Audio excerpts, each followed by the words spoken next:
up in the first month or so, he has looked perfectly at home. I mean, I'm sure the league will adjust and they'll find some holes, and we'll see whether or not he can sustain the offense. But the defense has been as advertised, and the offense has been productive. It's been productive, especially from the right side of the plate, which they needed for a team that before he got up here was just too left-handed. So you put him in there at third base, you improve the defense, you get, Jorge Polanco off his feet, which is great because he's not much of a defensive player. And as far as I'm concerned, this kid shouldn't be going anywhere. I don't think it's an accident that Polanco was taking ground balls at second, not at third, in his attempt to come back and play the field here eventually. I think he should be playing first or second base and allow this kid to play third every day. He was pumped after getting his first in the bigs. Honestly, I was just trying to get on base. We needed base runners, and I was just trying to do my job, get on base, get over, get in. And luckily I caught that one out front. And, yeah, it was an awesome moment. Yeah, it sure was. Okay, so then Tellez has the big bat in the blast in the 12th. They win. And yesterday, it was like right from the beginning, right? You get the leadoff home run again from Dylan Moore. Put him against lefties, and he really has looked excellent so far this year, something he struggled with last year. But he wasn't the only one. Cal got it going as well. Lucas a look back. Now the pitch to Cal. Swinging a well-hit ball. Deep to left field, down the line, and goodbye baseball. Into the second level. That was his 9th. Rowdy Tellez hit third in 3 days. It was quite the stomping yesterday in Toronto. So, all right, they win 8-3. They leave Toronto with another series win, 12-10, second in the West. They get a day off today to rest a little bit, and then 3 in Boston starts tomorrow. Here's the second thing you need to know. Draft week is officially here. The Seahawks will dramatically shape their future by the end of this weekend, and it'll be the culmination of really what has been a pretty dramatic offseason in general, right? The exits of Geno and Lockett and DK, the arrivals of Darnold and Kupp and Lawrence and everything else that they've done. You got 10 picks. 10 picks right now in the draft, and they may be looking to add one more, and maybe the least surprising report ever.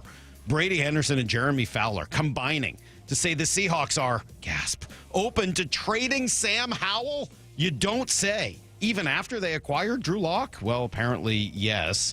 Adam Schefter even asking, could the Seahawks trade a quarterback and then draft one? Well, they're either going to trade or cut Sam Howell. I just don't really see him being on the roster this year.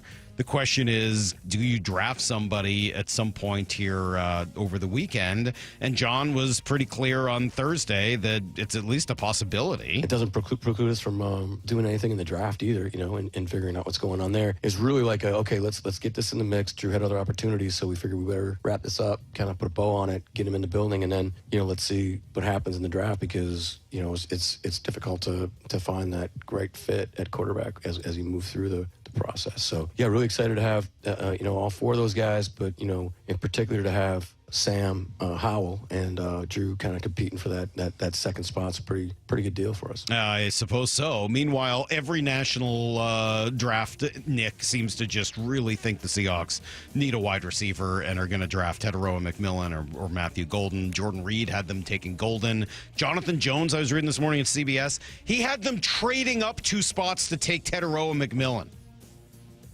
Boy, if you thought my head would explode if they draft him at 18, you trade up to 16 with the Cardinals to take a wide receiver. All over the set on Thursday night. Here's the third thing you need to know. I thought maybe we would check in on some old friends here. Jared Kelenic in the news, but not for a good reason. So he's not hitting. He's hitting under 200. Okay, fine. He failed to run out a double out of the box. He got thrown out at second. Okay, that would be bad. But then star teammate Ronald Acuna Jr. is hurt still, takes to social media to criticize the manager for not disciplining Kelenic, as he himself had been disciplined a couple of years ago. Snitker's like, I didn't actually see it live. My bad. But, what a mess. And of all the things, did anybody have Jared Kelenic not hustling on their bingo card? That kid's got his own problems, but hustle has never really been one of them. Meanwhile, this is a big nothing burger. I saw some people trying to make a lot out of the Scott Service comments on foul territory. Total nothing burger. He's asked about the 54%. This is what he says. As far as trying to win every game or winning 154%, whatever, I know Mike Schiltz is trying to win every game. and he's done an awesome job. Just from afar, kind of seeing what's going on with our major league team and the staff and what the job that they did in preparing our guys. It's the perfect pivot. He's like, yeah, as far as an organizational philosophy, I'm not going to talk about that. What I will tell you is that the manager, just like I was when I was there, is trying to win as many games as you can. It's the perfect answer, and was in no way throwing shade. I don't know whether there's any love lost between Scott and Jerry. I'm not trying to tell you that they're buddies. But if you're looking for a little soap opera there, I did not hear it with Scott's comments at all. All right, that is everything you need to know. 1/4 every hour here on the Brock and Salk Show. Did you guys, you didn't think that was like when I saw the tweet, you sent it over, it's like, oh boy, Scott's taking shots, here we go. And then you actually listen to it and you're like, oh, no, he didn't. Not even a little. Yeah, the caption they put on the post made it seem... They capitalized, like he's trying to win every day, right. All capitals, and the tone was not that. It was not that at all. It was like, I don't know about any of that, but I can tell you I like our manager. Like, well, okay, of course that's what he should say. And I thought he said it absolutely perfectly. So, all right, good job. That is everything you need to know. We're going to talk to Adam Jude, so we'll get to some more baseball here today. We got a lot of draft stuff as we are into draft week. I think I now am starting to get truly focused on what the Seahawks need to do. Yes, there's some, what do they call it? Snap scouting? Is that what it was? Snap scouting? Is that what DJ called it? Sure. I forget, flash scouting, snap scouting, whatever it is he said that I was doing, just sort of taking a quick peek and having an idea. I think I've got it, so we'll dig into some of that at 7 o'clock. But if you missed anything this weekend, if you were out and about with some of the nice weather, more will take us through it next on Brock and Salk.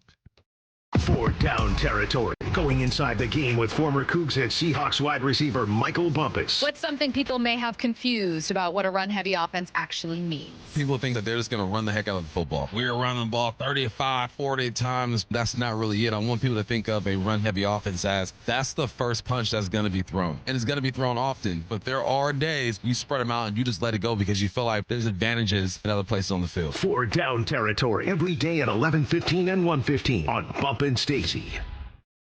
All right, guys, let's talk about this time of year, right, where the spring rains can be here. I know we're going to get a couple of days here before it gets nice out again. And, with all of that rain, it can wreak havoc on your crawl space, right? So if rain or groundwater makes its way in, you got problems. Structural damage, maybe, toxic mold. You don't want any part of that. Crawl Pros, obviously, though, can keep your crawl space dry. They can install a sump pump. They can install some drainage, reroute that water back out and away from your home. They'll take care of any mold that's been created. And if you got any plumbing issues that you have in your crawl space, they can deal with that as well. Just call them, have them come out to your house, do a free corner-to-corner inspection, just like they did at my place. And, yeah, they can help you out with bugs or ants or water or insulation issues. Whatever's going on in your crawl space or attic, they'll figure it out. So if you're worried about water damage, mold, insulation, critters, anything else related to your crawl space or attic, call Crawl Pros or visit crawlpros.com. Getting engaged? At Shane Company, dream engagement rings are our specialty.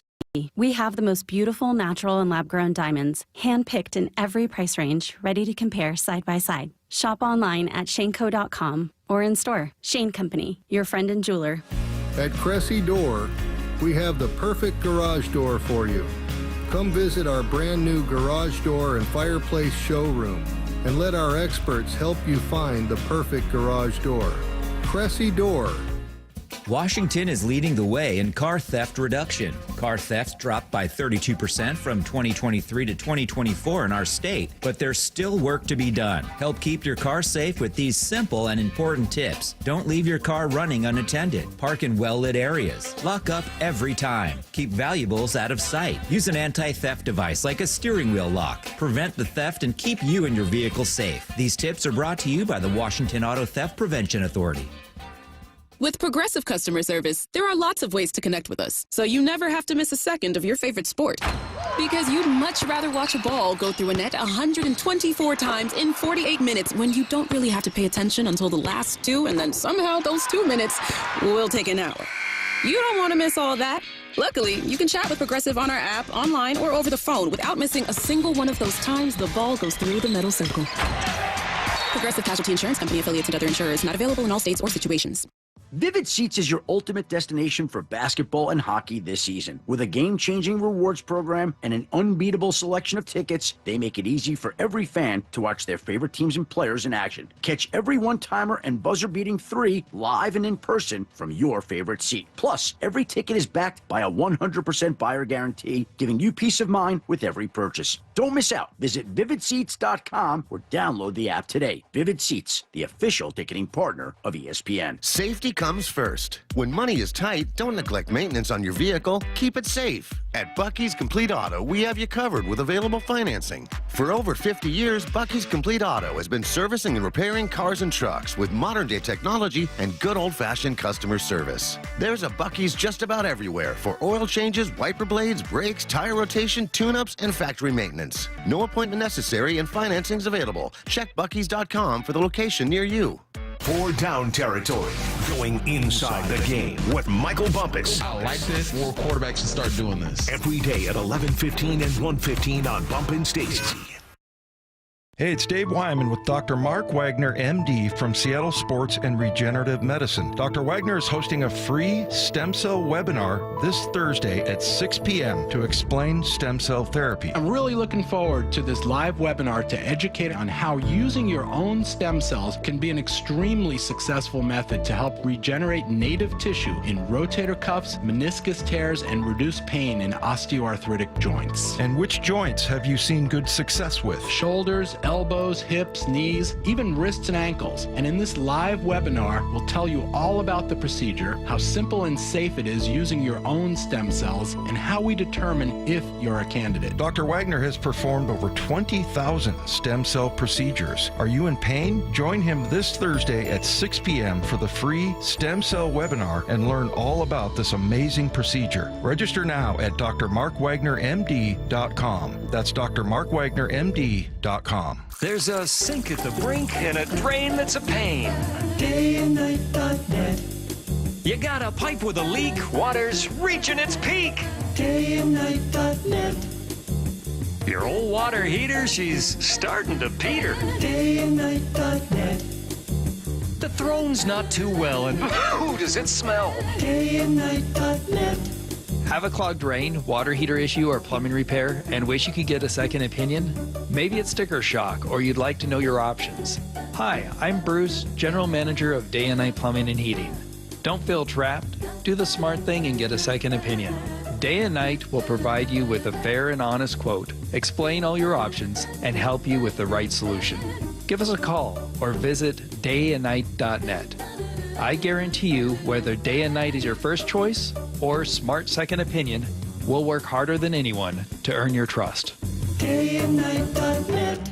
Brock and Salk's Rewind is presented by Toyota of Kirkland and Toyota of Renton. From the Quantum Fiber Studio, you're listening to Brock and Salk. Weekdays 6 to 10. On Seattle Sports and 97.3 FM HD2. Yes, our rewind today will be rewinding the weekend in just a moment. Maura will take us through anything you may have missed. Thank you to everybody who texted in to remind me. Not flash scouting, blink scouting. Yes, I'm a blink scout. That's what I do. Oh, we know. Just take a quick blink. I watched 2 games of Bo Nix. Yep. Awful, horrible. Yeah, and we'll see where that ends up when it's all said and done. It's not done yet. Yeah, blink scouting. It works. I would say it is about as effective as regular scouting. It works about the same. Seriously. They get stuff wrong all the time too. Right? So I think it's about as effective. I think there's a lot of paralysis by overanalysis. They convince them. Just watch 10 seconds of the guy. You'll figure it out. Watch one game.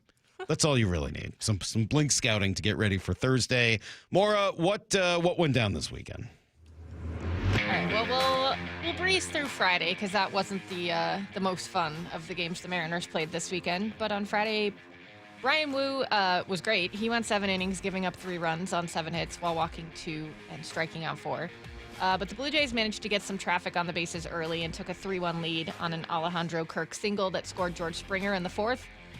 That only M's run came via a Rowdy Tellez home run in the 2nd. That would be their only offense on the day. They continued to be aggressive on the bases, and unfortunately that didn't work out in the couple of instances where they actually had runners in scoring position.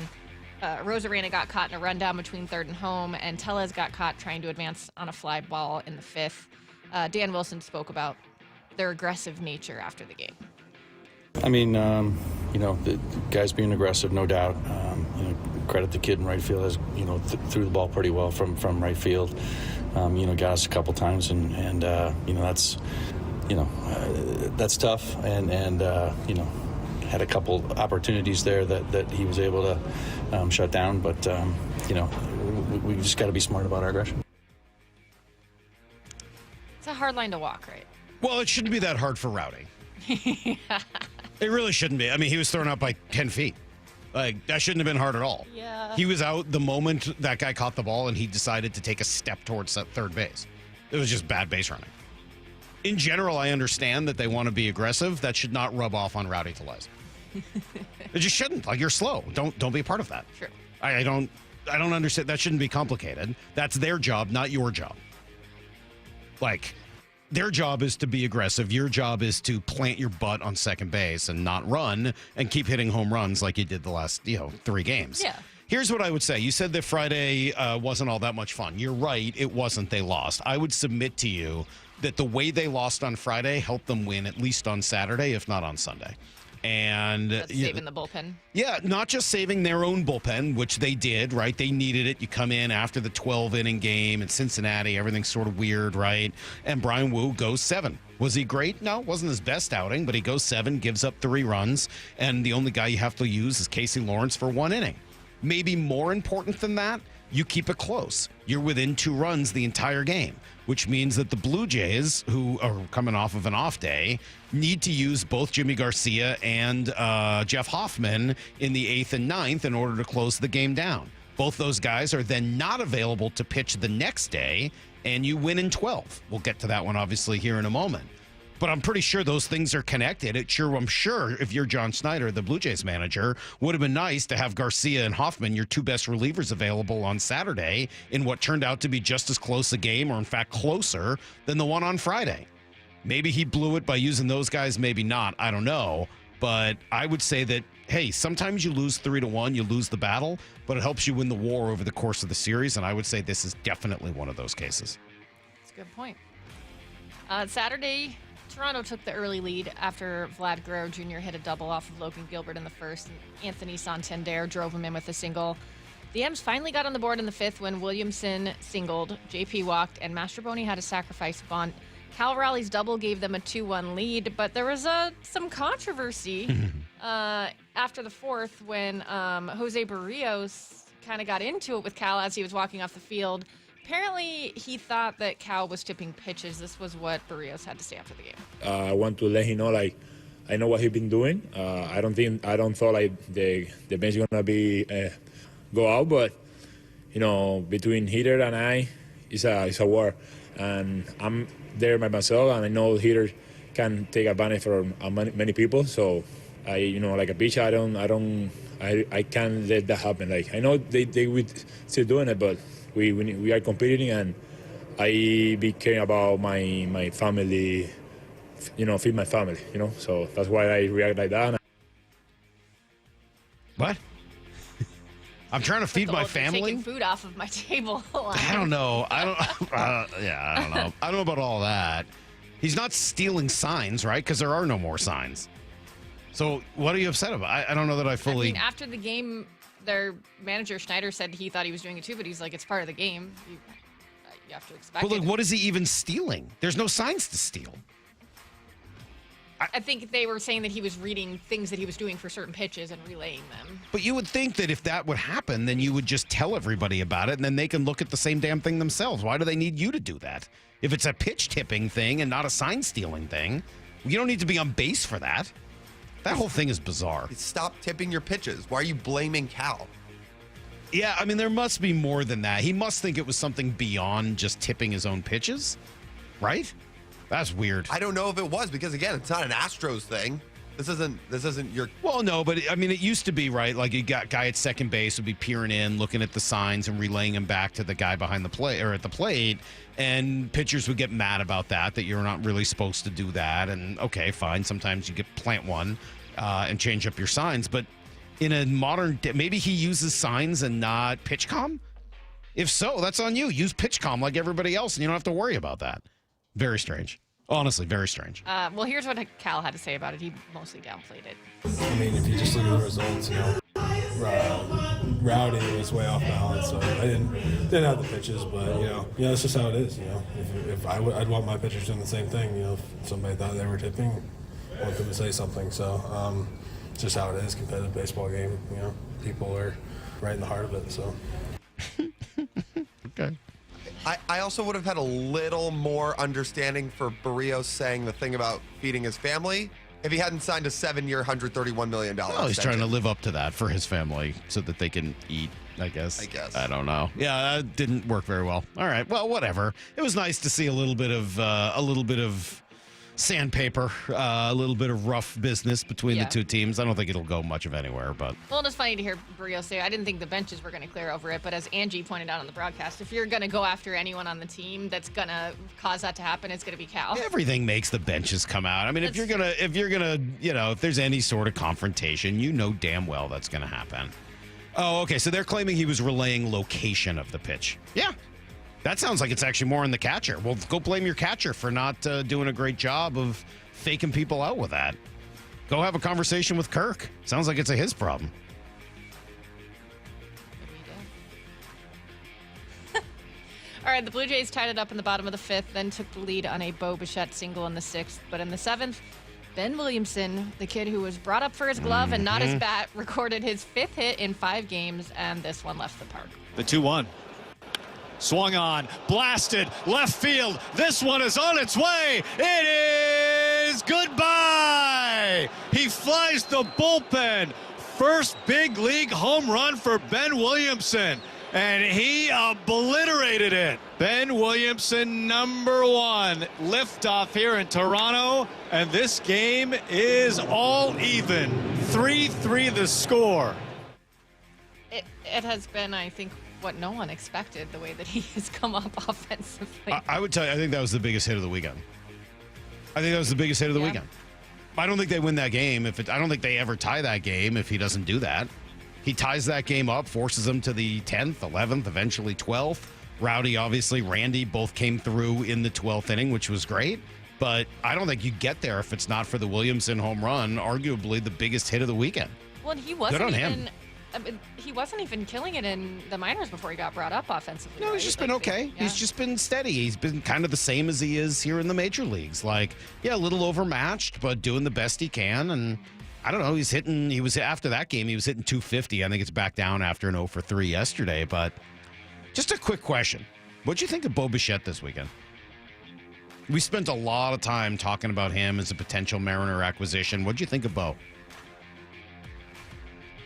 I actually didn't have much takeaway about Bo. Really? He was just kind of there. It's weird watching that team. George Springer did not look like he once looked. I know he's hitting 344, but the Mariners didn't really get to see much of that. Vlad is an absolute force in every way. I mean, every time the lineup comes back around to him, you're terrified because he's just such an incredible hitter. I thought Bichette looked really good. I thought he looked athletic, spry, defense. I thought his bat looked quick. Everything. I mean, he's hitting over 300 on the season. He's got a 770 or so OPS. I don't know. I think he looks pretty good. The power hasn't really been there for him yet this year. But I'm still pretty intrigued by the idea of Bo Bichette long term. That hasn't gone away from me. I'll tell you who did not look good. And it's a guy that I've loved and would have loved to have seen here, was Anthony Santander. Looked lost all weekend. He looked awful. He looked like he couldn't find his hat. Like he just had no clue what he was doing all weekend long. He was killing them. 0 for 5 yesterday, and it came up in some big spots and did nothing. I was very unimpressed with Santander. And maybe the reason I said Bichette was just kind of there is because, look, he had 5 hits, which is a great weekend, but it was 5 singles, so maybe that's why nothing jumped. Yeah, he didn't do a ton, but I felt some of his presence over the weekend. I thought he looked pretty good, kind of back. Mm-hmm. Santander was a big old yikes, man. He did not look good at all. To Lyle's point, it felt like that was what most of their hits were. They were the opposite of the Mariners, not getting a bunch of home runs, right? Just a ton of singles and getting traffic on. The bottom of their order was so bad, too. You got through that Bichette, Guerrero, in theory, Santander, and then Kirk and Springer, and you're like, well, the rest of this lineup is just terrible. right? A bunch of rookies, the guys you didn't really know. I was not very impressed overall with what Toronto was bringing to the table after, like, the 5th spot in the order. Well, Williamson tied it up at 3-3. This one would go to extras, and finally in the 12th inning, after Jacob Barnes walked Rivas and Raleigh. That gets so confusing with Luke when you're trying to say it on the fly. And Cal Raleigh. Randy Arozarena came up big once again. We were just talking about how clutch he was last week with the go-ahead single, and then Rowdy Tellez continued his impressive weekend by putting the exclamation point on it. Here's the pitch. Swung on. Blasted right field. This is absolutely hammered. Long gone. Off the facing of the second deck. Grand slam, Rowdy. And the Mariners blow it open. It's 8-3 here in Toronto. Rowdy Tellez liftoff. Destroyed it. You texted us just like baseball stuff. Well, Brock, you got to understand, Brock was going on and on about how bad Rowdy is, and then he hit 3 home runs in 3 days. It's just like, dude, this freaking sport. Yeah. Like, just, every time you think every time you think you're sure, remember that tomorrow it will change and go the other way. It's remarkable. Oh, this guy can't hit. Okay, well, he's got 3 home runs in 3 days. It's funny that the one he hit on Friday, too, was off of Bowden Francis, who he was traded for. Just kind of a wild thing. Everything, like, just every time you think every time you think you can predict, the game just goes 180 degrees on you, man. There is something about this sport more than any other. And it generally will wait until you've lost your final thread of patience with somebody before they're like, hold on, I needed one more game, and then I'm going to go on a tear. JP's looked really good the last week or so here. And then, obviously, if Tellez going to hit 3 home runs in every 3 games, I think you'd be pretty happy with his production at first base. Well, yesterday, like you said, it was a bit of an offensive explosion. The M's decided it was their turn to start early. Dylan Moore hit his 2nd leadoff home run of the season. Julio then had a double, and then Cal did this. Lucas will look back. Now the pitch to Cal. Swinging a well-hit ball. Deep to left field, down the line, and goodbye baseball. Into the second level. And out of the second level, back onto the field. Holy smokes, Cal Raleigh with his 9th home run of the season continues to punish the pitching of the Toronto Blue Jays, especially here at Rogers Center. A 2-run shot, and very quickly it's now the Mariners 3 and the Blue Jays nothing, and the Mariners send 3 men to the plate, and all 3 have scored. Yeah, 9th of the season. Guess he's been tough to pitch to this weekend. If you remember, that's what John Schneider said a couple of years ago. Cal's not getting cheated, I'll tell you that much. As I said earlier, every home run he's hit has been 100% legit. He is not getting cheated on any of those home runs. That poor kid yesterday, oof, he was bad. Well, yeah, in the second, Williamson and Julio both walked, and singles from Arozarena, Rivas, and Garver helped get them to a 6-0 lead. Not the smoothest outing for Luis Castillo. He faced 17 at-bats with runners in scoring position, as the Root broadcast pointed out, but he made it through, giving up just 3 runs on 10 hits. And just for good measure, Rowdy Tellez added yet another home run for the weekend, a 2-run shot. And the M's get a nice win. Colin Snyder, Gabe Spire, Trent Thornton, and Casey Legumina each pitched a scoreless inning. Yeah, helpful, too, to kind of stay away from your leverage arms again in that one. Yeah, it's a nice series win for the Mariners. Yesterday is a weird game. Yesterday had the feel of a game where you get up 6-0 and lose. It had the feeling where it could have turned into a real wild one, right? One guy gets a hit. You were 1 or 2 Blue Jays hits away from it being broken back open the wrong way. But I would say the play of the game yesterday, as great as the home runs were, and obviously Rowdy's home run just ended things kind of in the 7th. But I thought Randy Arozarena's catch diving into the wall in left field, a couple guys on, to me, that saves your game right there. If that ball drops in, it goes for a double, and they score 2, and it's 6-5, I don't know if you win that game yesterday. I don't know if you find a way to win, and the who they use out of the pen changes a little bit too. I don't know if you win that game, but instead he makes a really nice defensive play. He's not a guy known for his defense, but he made a good hustling defensive play there, and I think it ended up helping them win that game. All right, you already kind of got into the Jared Kelnick story, so we probably don't need to get into that. Would you like to switch to some football? Yeah. Have you heard? Everyone's fired up because Deion Sanders wants to retire Travis Hunter and his son Shador's jerseys at Colorado, which they haven't done up until now. And he talked to the media last week, and I'll let you hear his answer here. It's like, yes, Deion, this answer is correct, but not for the reasons that you think it is. What was your message like maybe Buff Nation and Buff alums who are wondering I don't have why a message. I'm praying for my AD. I love him to life, Rick George. Let's get the elephant out the room. I don't want to talk about this too long. I'm going to just talk briefly and let it go. We talking about Shador. We ain't talking about nobody else. His last name wasn't Sanders. We wouldn't have this discussion. The only reason we were having this discussion is his last name is Sanders. Okay? That's it. It's been so many things accomplished at this university expeditiously. It's been unbelievable. Yes, the only reason we're having this conversation is because his last name's Sanders, and that's why you're trying to retire his jersey when nobody else's jersey's been retired there. You're his father. Yeah. He thinks it's because everybody just wants to be down on him because I don't think it's that at all. Yeah, I think you're probably right about all of that. I did see him say that, hey, look, we kind of live in a right now culture where people don't remember what happened yesterday. And it's probably the best point I've heard from Deion on this whole thing. I still think there's no upside here, man. Just let it go. It's just not, whatever. I feel bad for the kid, and I don't think this should detract from him at all. Like, he's going to be whoever he is, regardless of what his dad wants to do. He didn't ask for any of this, I don't believe. So I'm trying not to let it affect the fact that I kind of like the kid. I like the way he plays. I don't know if he's going to work out very well in the NFL, but I'm intrigued, and I'd like to watch him. Yeah, I don't think any of this is his doing, the drama that's come of this. So John Schneider said something, you guys were off Friday, you and Brock, so I don't know if you heard this, but he said something kind of in a joking way Thursday with Wyman and Bob that got me thinking, if we are so adamant that the Seahawks need to work on the offensive line, I wonder how Jody Allen's feeling right now, because he mentioned the Boye Mafe draft and was asked if Jody Allen has ever told them who to draft. No, we'll say Mafe's year, though, she was like, we're taking a pass rusher, right? We're going to add a pass rusher, right? I think we're all pretty focused there, but I understand it. Yeah.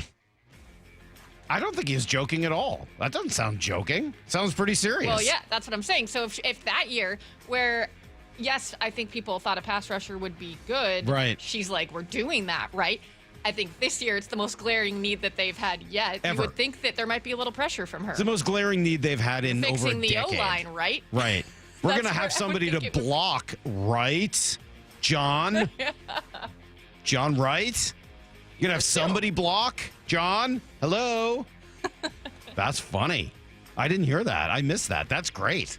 Good for her. I hope she does the same thing now. Yeah. John, a center. How about a guard? First round, she's Right? just there. We're getting someone to block for Sam Darnold, right? Yeah. She's just staring at him like you see her head kind of pop up over the windowsill I or would, something, yeah, like at just this point. eyes on John all the time. And then the Raiders were asked about the running back position because everybody thinks they're going to take Ashton Genty at number 6. Mhm. This was their GM, John Spytek, and I think that this confirms a lot of the thought that that's probably what they're going to go with. I'm going to be careful about talking about any specific player, but more broadly to the running back question, I mean, we just saw Saquon Barkley just change the Eagles in one year. Now they had a great team around him, and it was adding an elite player. And I think when you sit where we sit, I mean, the idea is to add elite players at any position, and I don't try to devalue any certain position. I mean, there's times in games where there's nobody you'd rather have than the best kicker in the league too, right? I mean, in that moment. So there's certain ways to build the team, and I don't know where we got to a place where we don't feel like running backs are valued. I come from the University of Michigan to my core, and those guys were certainly really valued there. So it's hard for me to get away from that. It's in Pete Carroll's score, too. I still think they're taking Shador at number 6, but Really? okay. Yeah. Okay. I think they're going to take Shador. Yeah. Because I don't think the Giants are going to take Abdul Carter. Right? Probably. I will see. That's been my gut, is that somehow the Raiders end up with Shador Sanders. I can't wait for Thursday. It's going to be super fun. All right, thank you for the trip around the weekend. Thursday, of course, is the first round of the draft, and we'll finally get to find out all of this after what seems like months of talking about it. Through it all, now that we're here, now that it's draft week, the more I've thought about it, and I spent a lot of time racking my brain this weekend, I think it's simple. I think the Seahawks have 3 choices in the first round, and 3 choices only. That's next on Brock and Salk.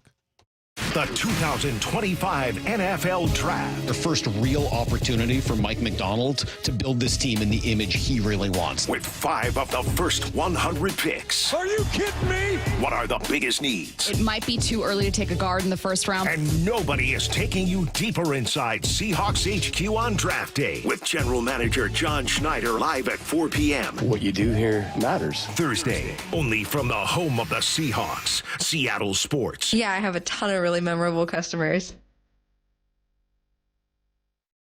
So one of my favorite customers I've ever had, he came in and had a really bad experience with several different dealerships. He just lost his husband. His husband left him with a truck, and he was like, I don't need a truck. Like, this is so impractical for me. And it was a really emotional decision for him because it was one of the last things that he had, obviously husbands. We were like, it's no problem. Like, we're going to help you. And we did the process the same way that we always do the process. And we helped him trade in his truck for a beautiful new Rogue.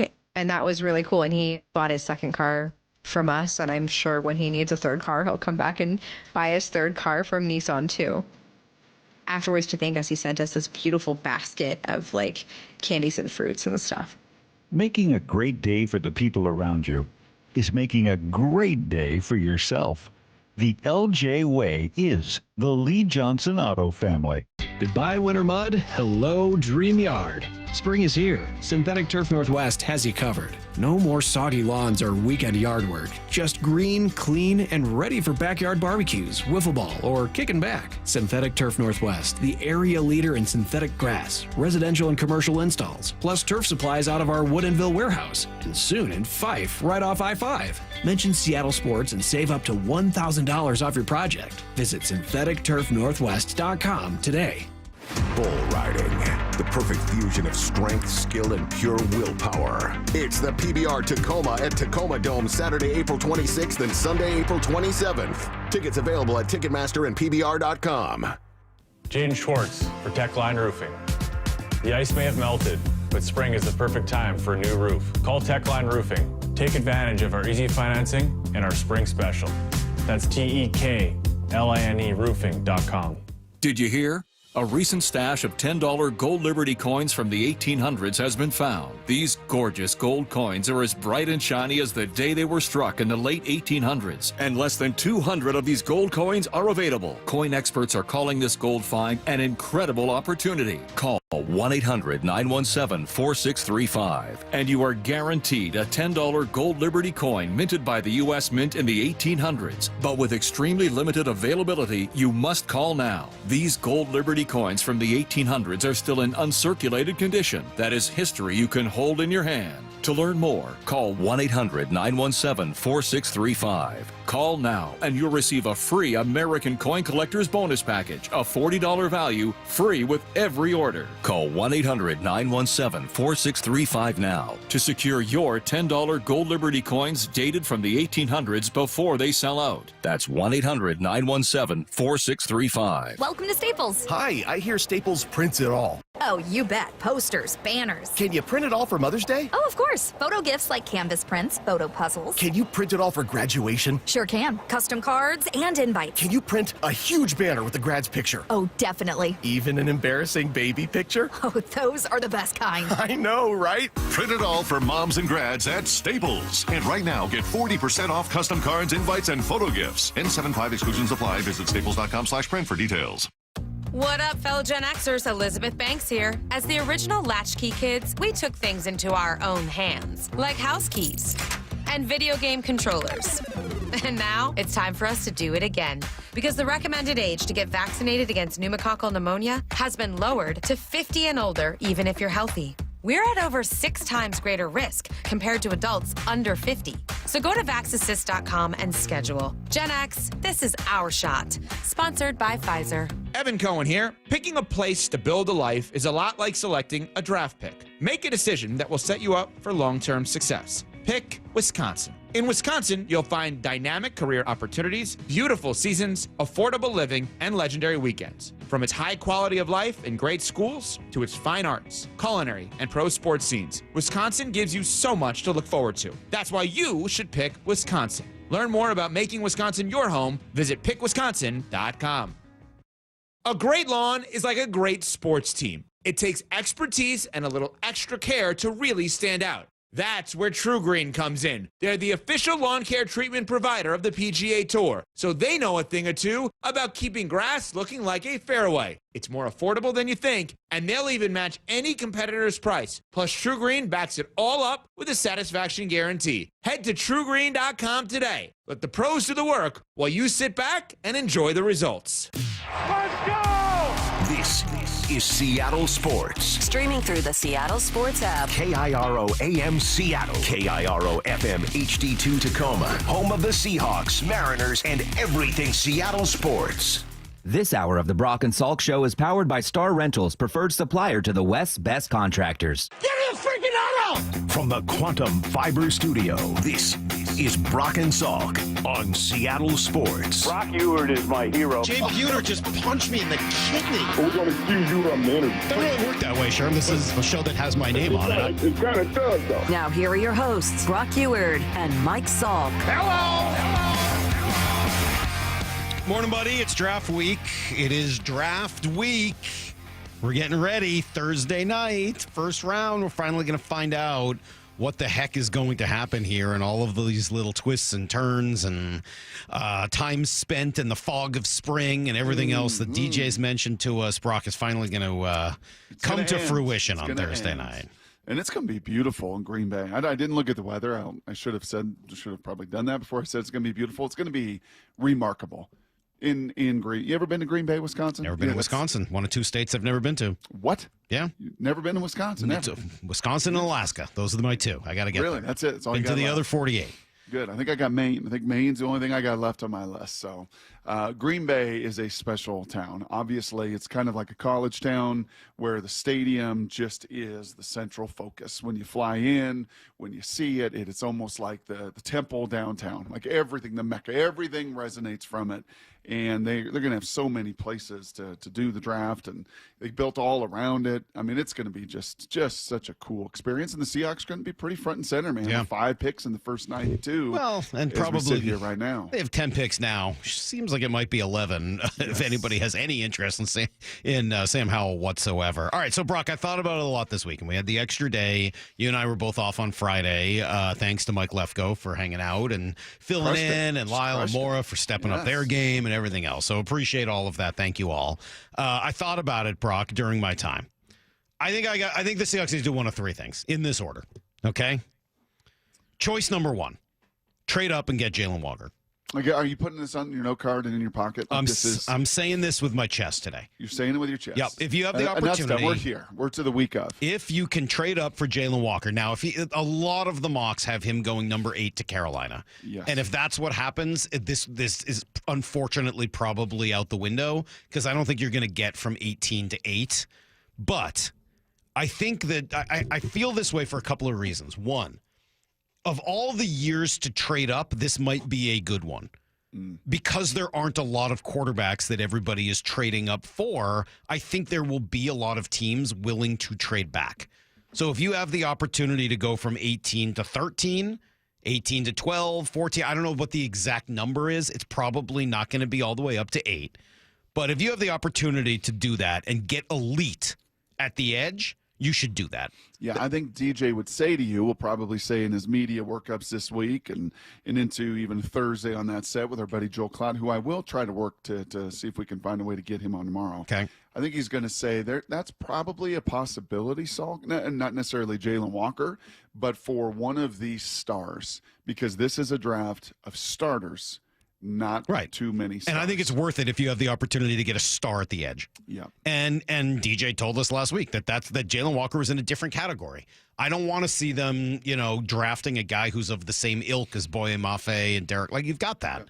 But if you have the opportunity to get somebody great on the edge, somebody who's an upgrade on the edge, I think that would still be more valuable than anything else they could do with their first-round pick. Would you do it for Ashton Genty at 10? I would not. He's no, at 10. I would not He's do a star. that. No, I would not do that. But if you have the opportunity to trade up for an edge star, and right now it appears that Abdul Carter's not an option, so Jalen Walker would be the only option for that.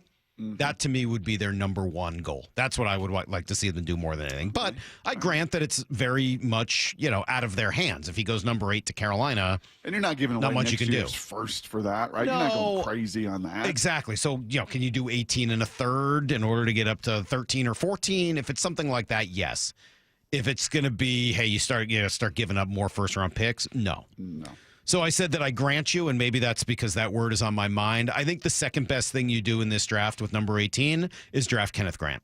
And I don't know whether he's the perfect player, but the upside potential combined with what seems like at the very least a decent floor seems to be about right for incredibly important position at defensive tackle. Anything So you can do to get elite on your defensive line, I'm all in. So you are okay knowing that his best football is not going to be necessarily in 2025? I am, yes. Because the dividends it could pay in 26, 27, 28. Especially with this head coach who, has done this really well and has found ways to really utilize guys up front on defense. Yeah, I'm okay with that. Okay. That's the second choice. Third choice is probably at that point, I think, honestly, to see if you can trade back a few spots. Because as much as I know they need offensive line help, and I do think that I don't mind them doing that in the second round if they're spending the first round on something equally or more valuable, right? Like, I don't want to see them do that for Tetairoa McMillan and be like, oh, shoot, I guess now we got to get our lineman second.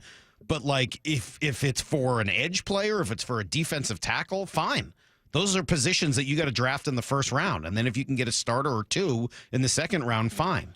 But I think if you could trade back a couple spots and still get a Booker or a Banks or even the kid from North Dakota State, Zabel, fine. But I would prefer them to trade back and draft so one what of those happens, guys. back to your point number one, I think I know your answer to this, but I think it's important to kind of test out the whole thing.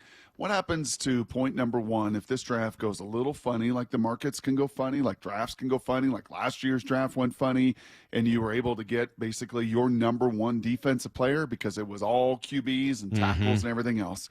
What if this draft just gets a little funny? What if New York decides, you know what, they put that kid's name up there in that stadium, that's Shedeur Sanders after going 13 and 12. He's something special. And they take him at 3. And New Orleans is like, man, Derek Carr, A, doesn't want to be here. His shoulder is whack. And Jackson Dart goes number 9. And all of a sudden 3 quarterbacks go. And then let's just say, some of these teams look at what Saquon Barkley did and say, man, we need a running back. And a couple of these kid out of North Carolina is phenomenal. Obviously, it's a generational pick in Genty, and he goes 6 to our buddy Pete. And all of a sudden, like, whoa, man, there's a chance here, to get a star wide receiver, to get a star corner, to get a star safety. If they have one of those just outliers on their own grade sheet, on their own board, in their own war room that John said everything's laid out, and all of a sudden, man, this is a star. Now it's not an edge, but this guy is such an outlier. If they believe that way in Will Johnson, they believe that way in Golden, they believe that way in X, Y, or Z, or a tight end, Loveland. Are you okay with them taking that outlier if the draft gets a little wacky? Actually, no. No? No, I'm not. Still can't convince you. Nope. All right. You? Well, you are steadfast in that, man. You are steadfast in that belief. You earn the right to do that. You earn the right to do that. I'm going to keep saying the same thing I've been saying to you for a couple of weeks now. Yeah. If you had eaten your vegetables earlier, you could have dessert now. But you didn't eat your vegetables the last couple of years. You decided to get dessert first. You thought you needed a wide receiver and a cornerback a couple of years ago in the first round. To do today, Salk? You know what I earned the right to do? Fast all day. Oh, lucky you. Because all I did was eat over the weekend. All I did was eat up in Kalispell, Montana, from jalapeno jam meatballs to steak to salmon to all the tastings we had. That all sounds pretty good. All I did was eat. So I have earned the right to not put a thing of food in my mouth. Well, you have. The Seahawks have not earned the right to do what you just said. If you had taken care of the trenches in a better way the last couple of years, you could have that right. Yeah, sure. You want dessert? Sure. Have a corner. Oh, you think this is going to be a Bananas Foster wide receiver? Go all in. Fine. But you can't do that right now because you didn't eat your vegetables. You didn't eat your entree. And until you do that, you can't draft dessert in the first round. Salk, wait till you have these s'more things that they made for us that are in the cocktail hour of the wedding. Wait You're till silly today. You're going to be silly today. I can see. Wait till you have, they take a little torch to it right at the end of it. Brock, you got to do two things this year. suckers. Make your defense great and shore up your offensive line. Those are the two things you have to accomplish this year in the draft. Make your defense better and shore up your offensive line.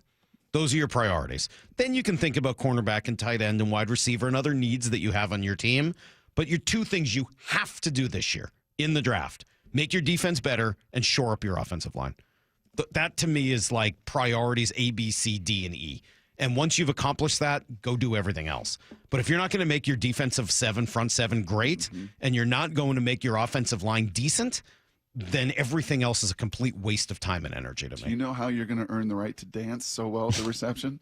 You're going to have a few of Haley's signature Huckleberry margaritas. Oh, that sounds pretty good. You are going to earn the right to get on that dance floor with yours truly. The John Schneider Show. With Wyman and Bob. Brought to you by Pizza Hut. John, since we talked to you last week, there's a new backup quarterback in town. Yeah. Drew Lock. I think it's a great situation. We have 4 guys that we really like. It doesn't preclude us from doing anything in the draft either, and figuring out what's going on there. It's really like, let's get this in the mix. Drew had other opportunities, so we figured we better kind of put a bow on it. Hear the rest of this interview on demand at seattlesports.com and on the Seattle Sports YouTube page. No more waiting. It's time to go all in on that new car. And Toyota of Kirkland and Toyota of Renton are the dealerships to make it happen. Why? Because they're all in for you. All in on the widest selection of new, used, and certified pre-owned vehicles with their combined inventory. All in on their amazing staff and incredible showrooms. And all in on setting you up with a test drive so you can take that car home the same day. Go all in, whether you're in the north or the south. Toyota of Kirkland and Renton got you covered. Visit in person today or online at toyotaofkirkland.com and toyotaofrenton.com. Think about your home. Warm in the winter, cool in the summer. If any of these don't work, your quality of life is impacted. For a decade, I've trusted Home Comfort Alliance to fix and upgrade it all. Hi, John Curley here. Upgrade now with incredible savings on ultra-efficient heat pumps. Get up to $5,000 in local utility rebates. And Eastsiders save up to $6,000 with the Energy Smart Eastside program. Plus, Home Comfort Alliance is offering up to 10% off all heat pumps and air conditioning systems through April. Call Home Comfort Alliance, the comfort people. Visit homecomfortalliance.com. At Shane Company, we love a spring engagement, but you might be wondering, how do I find the perfect engagement ring? As a trusted family jeweler since 1929, we get asked this a lot. We have a wide selection of ring settings, like vintage designs with romantic details, floral settings inspired by nature, and classic styles with clean lines and sleek metals. Dreaming of the most beautiful diamond you've ever seen? At Shane Company, we handpick only the sparkliest center stones in all shapes and sizes, from oval to round to marquise, and more. We have gorgeous natural and lab-grown diamonds at competitive prices, in-store, ready to compare, side by side. Drawn to certain colors? We're known for our rainbow of vivid natural sapphires, including shades of blue, straight out of a fairy tale, handpicked by our owner, Tom Shane. At Shane Company, we have the best free lifetime warranty that includes the center stone, plus resizing, repairs, and cleanings for life. Visit us at shaneco.com or in store. No appointment necessary. Shane Company, your friend and jeweler. Safety comes first. When money is tight, don't neglect maintenance on your vehicle. Keep it safe. At Bucky's Complete Auto, we have you covered with available financing. For over 50 years, Bucky's Complete Auto has been servicing and repairing cars and trucks with modern-day technology and good old-fashioned customer service. There's a Bucky's just about everywhere for oil changes, wiper blades, brakes, tire rotation, tune-ups, and factory maintenance. No appointment necessary and financing's available. Check Bucky's.com for the location near you.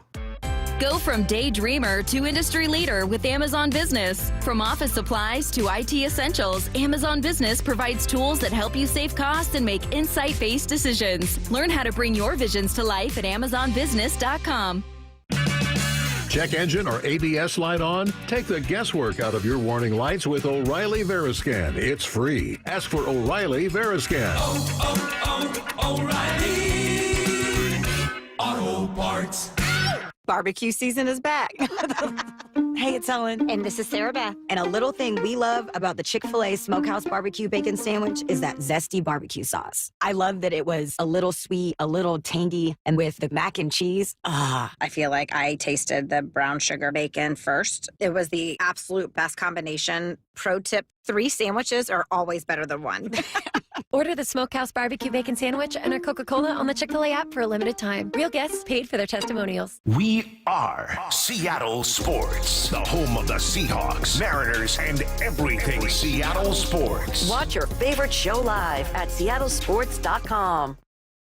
Need a new roof but not in the budget? A new roof doesn't have to break the bank. Justin Shirley, CEO of State Roofing and Exteriors here. Right now, State Roofing and Exteriors is offering 0 down, 0 payments, and 0 interest for up to 24 months. That's 2 years with no payments while getting the protection your home deserves. But this offer won't last forever. Call 866-ROOF-ROOF or visit stateroofing.com today to get on our summer schedule now. State Roofing and Exteriors, held to a higher standard since 1968. I'm attorney Rob Iddens, proud Marine Corps veteran and owner of Warrior Injury Law. We help all types of injury victims like Sean, who was rear-ended in a car accident. They're just easy to work with. They're fast. I like the fact that he had military service. I can see a lot of Marine in Rob. He's very in charge, really gets things done. But I didn't have to do anything. He offered me a settlement, had a number in my head, was nearly double that. I would refer absolutely anybody to Rob. If you've been injured, call us at 253-WARRIOR. Warrior Injury Law. Battle tested. Ready! Hey, Brock Ewart here, and if you're interested in a backyard oasis, come explore the latest trends in outdoor living, patio, and deck design during the grand opening of People Come First Construction Group's new Luxury Design Center. It's this Friday starting at 11 a.m. and is a special offer. During the event only, PCF Group will cover the sales tax on grills, appliances, furniture, hot tubs, and more. Plus, meet industry designers and innovators, as well as celebrity guests, including, well, yours truly from 3 to 5 p.m., along with current NFL player Brady Russell and NFL alumni president Randall Morris. The new PCF Group Design Center is designed to be an immersive experience for customers, showcasing just how outdoor spaces elevate home living, relaxation, and entertainment. Food and beverages will be available, giveaways, and you'll have the chance to view their state-of-the-art virtual reality system. So come check out PCF Group's new exterior design premier gallery. Grand opening this Friday starting at 11 a.m. For more details, visit PCFgroup.com or call 206-992-0364. Need to know. 15 minutes past every hour with Brock and Salk. Here's what you need to know.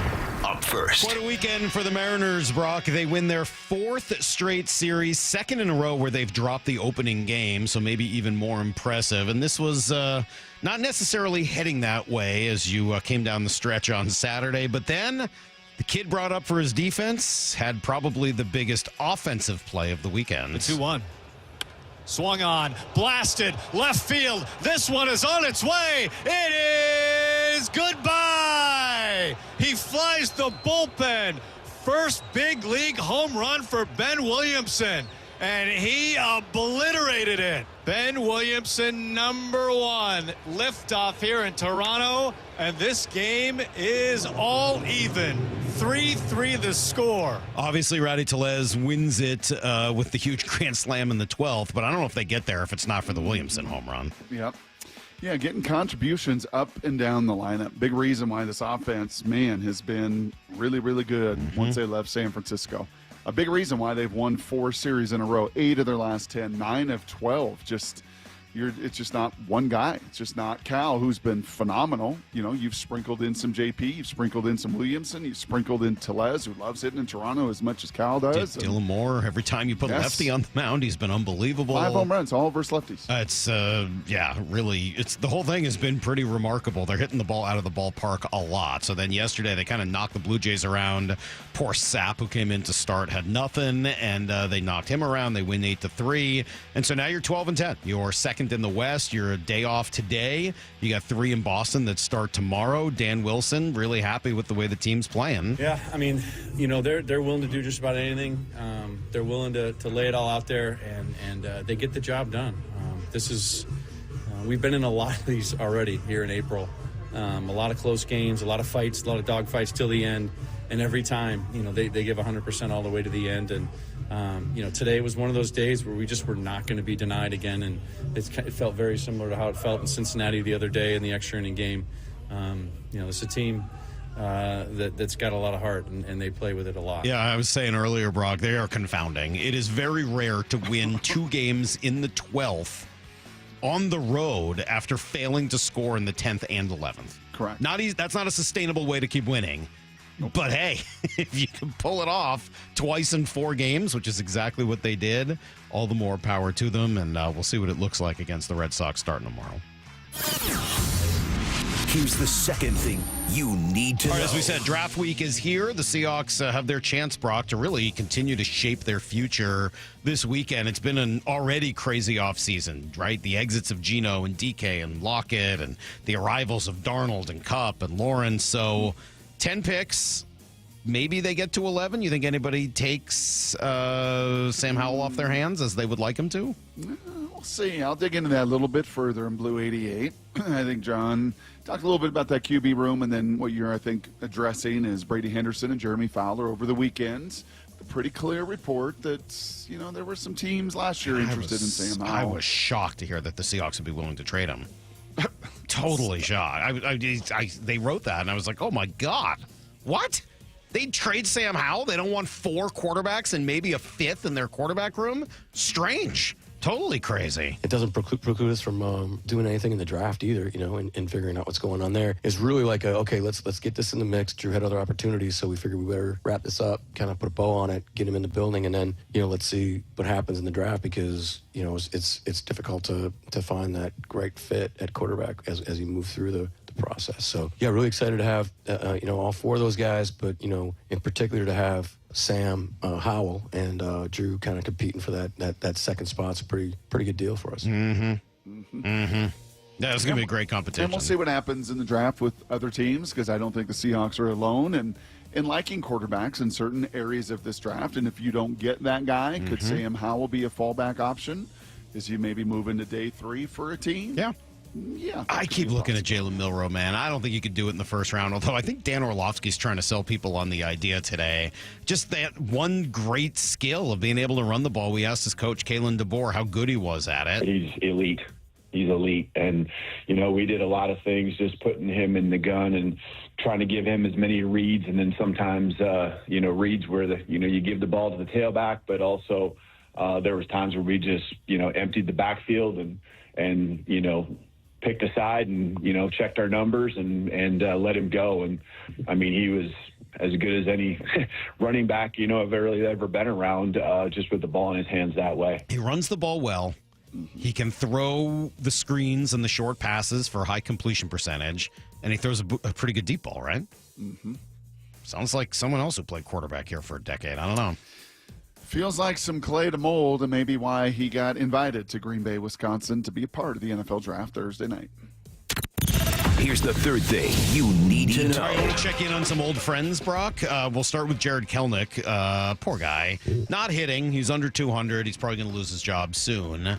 But then he failed to run out a double out of the box. Well, ends did up you getting watch thrown it? out at He second. thought it was a home run. He was I know. the home run. Well, you can't do that. Yeah. You better be right, especially when you're, hitting $170. Yeah, I didn't have Kelnick getting yelled at for not hustling on my bingo card, but I guess that's what happened. The problem is it wasn't just that. It's that Ronald Acuna took to social media to criticize their manager, Brian Snitker, for not disciplining Kelnick as he himself had been disciplined a couple of years ago. So they asked Snitker about it. It's kind of the same situation as Acuna's. I know Acuna's wasn't. No, they're all different. They're all different. All the situations, when they happen, they're all different. And I addressed it with Jared. What do you think made Acuna's incident different from Jared's? It's just timing and all of everything. I think there's no blanket thing doing that. Quite honestly, if you want to know the truth, I wasn't watching that play. I knew he got thrown out at second. I didn't see it till this morning, and then I talked to him about it. What were you watching? What a mess. It's weird that the Braves are in last place and not Every playing well. situation is different. Sometimes I'm not paying attention, Right. so you don't get in trouble. Hey, sometimes I'm asleep on the bench. What are you going to do? I learned from Tony La Russa. I know what to do. Anyway, that's everything you need to know. Son of a buck got out there at the right time, I think, huh, Sights? Jeez. Yikes. What a mess. What a mess that is. Ugh. when that bubble starts to come out of your mouth, maybe you need to just stop it. Right. That's on the don't press send list. Yeah, just kind of, to tell you the truth, and I'm not going to tell you the truth. We're going to keep that in-house. Tell you the truth. Actually, no. Let's just move this along, and we'll talk about it some other time. All right. The Mariners continue to win, Brock. It, as you mentioned, 4 series in a row. What have we learned? Quite a bit, actually, especially this weekend. We'll run through it next on Brock and Salk. The 2025 NFL Draft. The first real opportunity for Mike McDonald to build this team in the image he really wants. With 5 of the first 100 picks. Are you kidding me? What are the biggest needs? It might be too early to take a guard in the first round. And nobody is taking you deeper inside Seahawks HQ on draft day with General Manager John Schneider live at 4 p.m. What you do here matters. Thursday, only from the home of the Seahawks, Seattle Sports. All right, let's talk about losing weight. It is so easy with Eastside Weight Loss Clinic. Was talking about it with a buddy on Friday. He was asking me questions. I'm like, look, man, I'm telling you, it is not that hard. You can drop weight really quickly, effectively, and sustainably with Eastside Weight Loss Clinic. For me, it was 35 pounds in 8 weeks. Maintenance gone great. Yeah, picked up a couple pounds over the last 2 years. And was like, okay, time to lose a few. Oh, yeah, lost 17 pounds in like 2.5 weeks. No problem. It just works. It's working for me. It's working for Ryan Roland Smith. He looks incredible. He's dropped 30 plus pounds as well. I know people in the building who've done it, listeners, friends, advertisers, texters. Yeah, it all starts with a 15-minute phone consultation, and you can schedule that right now at eastsideweightlossclinic.com. See if this plan is right for you. Again, go to eastsideweightlossclinic.com. Dr. Ryan Coogan, D.C. Results may vary. You never get a second chance to make a first impression. Superior Linen Service will help your company with logoed apparel, uniforms, floor mats, linen, and more. Give us a call. We answer the phone. Superior Linen Service. It's what we do. Visit suplinen.com. Jaden Schwartz for Techline Roofing. The ice may have melted, but spring is the perfect time for a new roof. Call Techline Roofing. Take advantage of our easy financing and our spring special. That's TEKLINE roofing.com. No more waiting. It's time to go all in on that new car. And Toyota of Kirkland and Toyota of Renton are the dealerships to make it happen. Why? Because they're all in for you. All in on the widest selection of new, used, and certified pre-owned vehicles with their combined inventory. All in on their amazing staff and incredible showrooms. And all in on setting you up with a test drive so you can take that car home the same day. Go all in, whether you're in the north or the south. Toyota of Kirkland and Renton got you covered. Visit in person today or online at toyotaofkirkland.com and toyotaofrenton.com. If you're 55 and up, T-Mobile has plans built just for you. 2 lines of unlimited for just $30 a line. That's a 45% savings compared to Verizon and AT&T. But don't just take our word for it. It's not just the savings that are great with our T-Mobile plan. There's all this value from all these other things that T-Mobile offers. T-Mobile has been such a savings for us. We love it. Switch today and get 2 free 5G phones like the Motorola Edge with Turbo Power charging that gives you power for the day in just 15 minutes. And customers 55 and up can get 2 lines of talk, text, and data for only $30 a line. Go to T-Mobile.com/55 to learn more. With 24 monthly bill credits and 2 new lines with autopay for well-qualified customers plus taxes, fees, and $35 per line connection charge. Credits end and balance due if you pay off early or cancel. Contact us plus $5 per line without autopay. Debit or bank account required. 45% off 2 lines versus AT&T Starter and Verizon Welcome. Plan benefits vary. See details at T-Mobile.com. Motorola Edge requires 68-watt charger. Charger sold separately. Actual performance will vary based on usage and configuration. Are you finding it hard to stay cool in your home during hot weather? The issue is likely your window's poor quality and lack of heat deflecting technology. Adrian here, owner of Lake Washington Windows and Doors. Our windows are 25% more energy efficient than Energy Star standards and come with high-performance Sun Matrix glass, which can help keep the summer heat out. Combined with our leak armor installation, your comfort will be secured for a lifetime. Choose Lake Washington Windows and Doors, a name you can trust.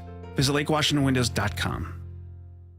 The John Schneider Show. Every Thursday until draft day on Wyman and Bob. Listen live Thursdays at 4 p.m. or watch the interviews on the Seattle Sports YouTube page.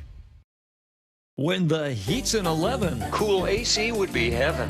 DayandNight.net. Beat the rush. Act now before summer, because that heat's a real bummer. DayandNight.net.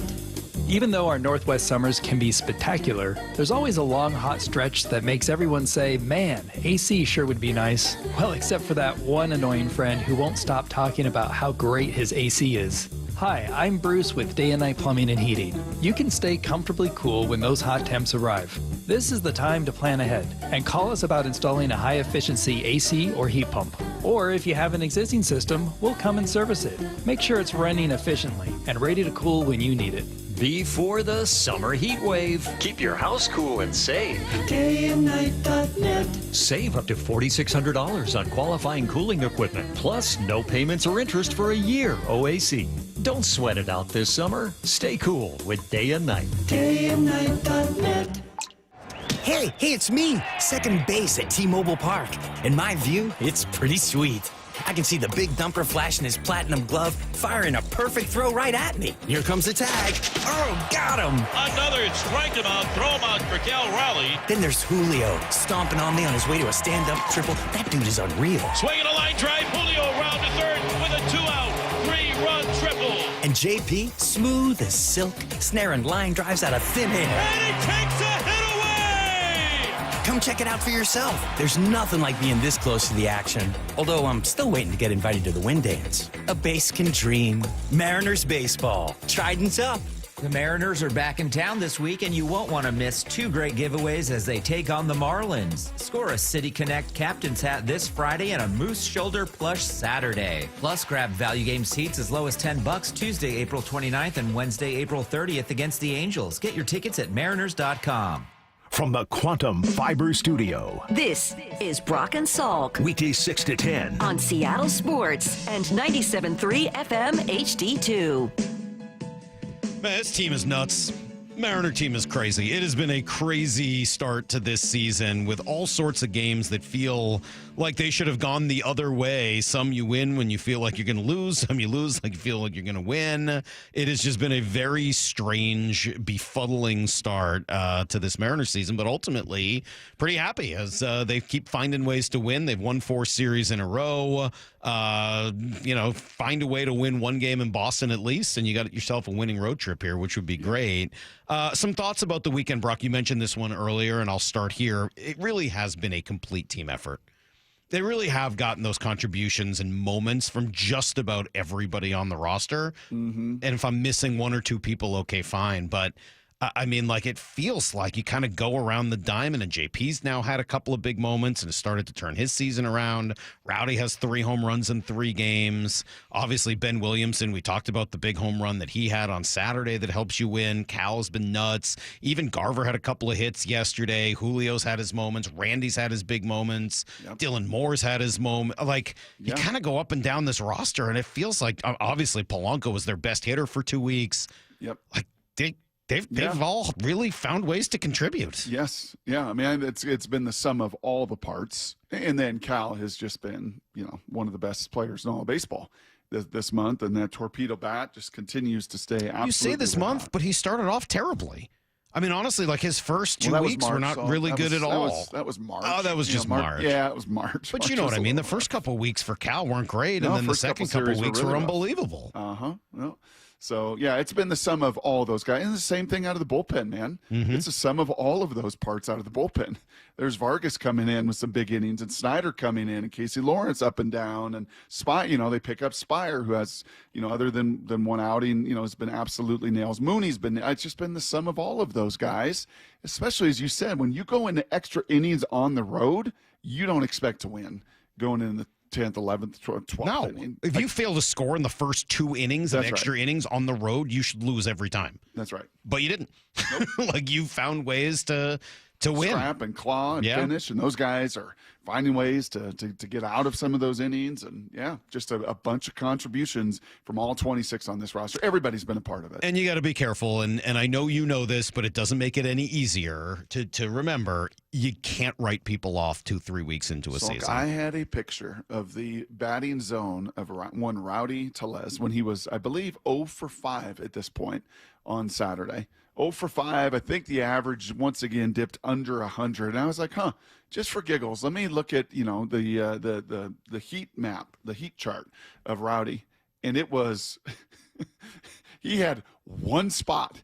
It was like middle in. That was the only spot he was going to hit. It was under 100 in just about every other spot. And then he's able, after being 0 for 5, to work the count and got that inner half baseball and absolutely blistered it Saturday for a grand salami. And then he comes back next day and does it again. It's just, honest to goodness, when he was 0 for 5, I almost tweeted out, like, is there a place that right now Rowdy can, Rowdy Tellez can hit a baseball? And then he did it, and then he did it again, and then he did it again, and good for him, man. But you're right. Better be very careful about, at least I just texted it to you guys. I didn't tweet that. It's probably for the best. To that point. Yeah. But it's not just him and it's not just you. I mean, it's all of us. It's Rowdy. It's JP, who 2 weeks into the season, you're having the same, like, can this guy play in the next 2 weeks? Like, he's been awesome. He's been like everything JP's supposed to be, getting on base, taking his walks, coming up with a couple of big base hits, singles when they need him. Like, JP's been pretty good since then. So it's just amazing how quickly this game can turn 180 degrees. I'm feeling pretty good about my home road conversation from last week. That, man, maybe this offense is a little bit better when they're not playing at home than we tend to think of them as, and maybe this pitching staff isn't quite as good as they appear when they're at home. That Safeco, or T-Mobile rather, really does affect everything. I think that is very clear and probably even more pronounced in the early months. Right, yeah, when you get agreed. into a dome and you get into a little warmer environment and you get into some of these hitting ballparks in Cincinnati, right, it's going to be a little more even, I would think, pronounced before the weather warms up everywhere. Ben Williamson has looked at home, Brock, and it's not just that he's looked at home, because he has. I mean, I think his average was 250 on Saturday. I think maybe it dipped down a little bit yesterday, but he hasn't looked overmatched at the plate, even if he hasn't looked incredible. His defense has been phenomenal. And I think what I like is they just needed somebody to settle things down in this infield and bat right-handed. Yep. Like, once they, especially just freeze up the rest of the stuff, right? Well, yeah, especially once they lost Robles, this team became really, really left-handed heavy. And this gets Polanco out of the infield, which is a double help.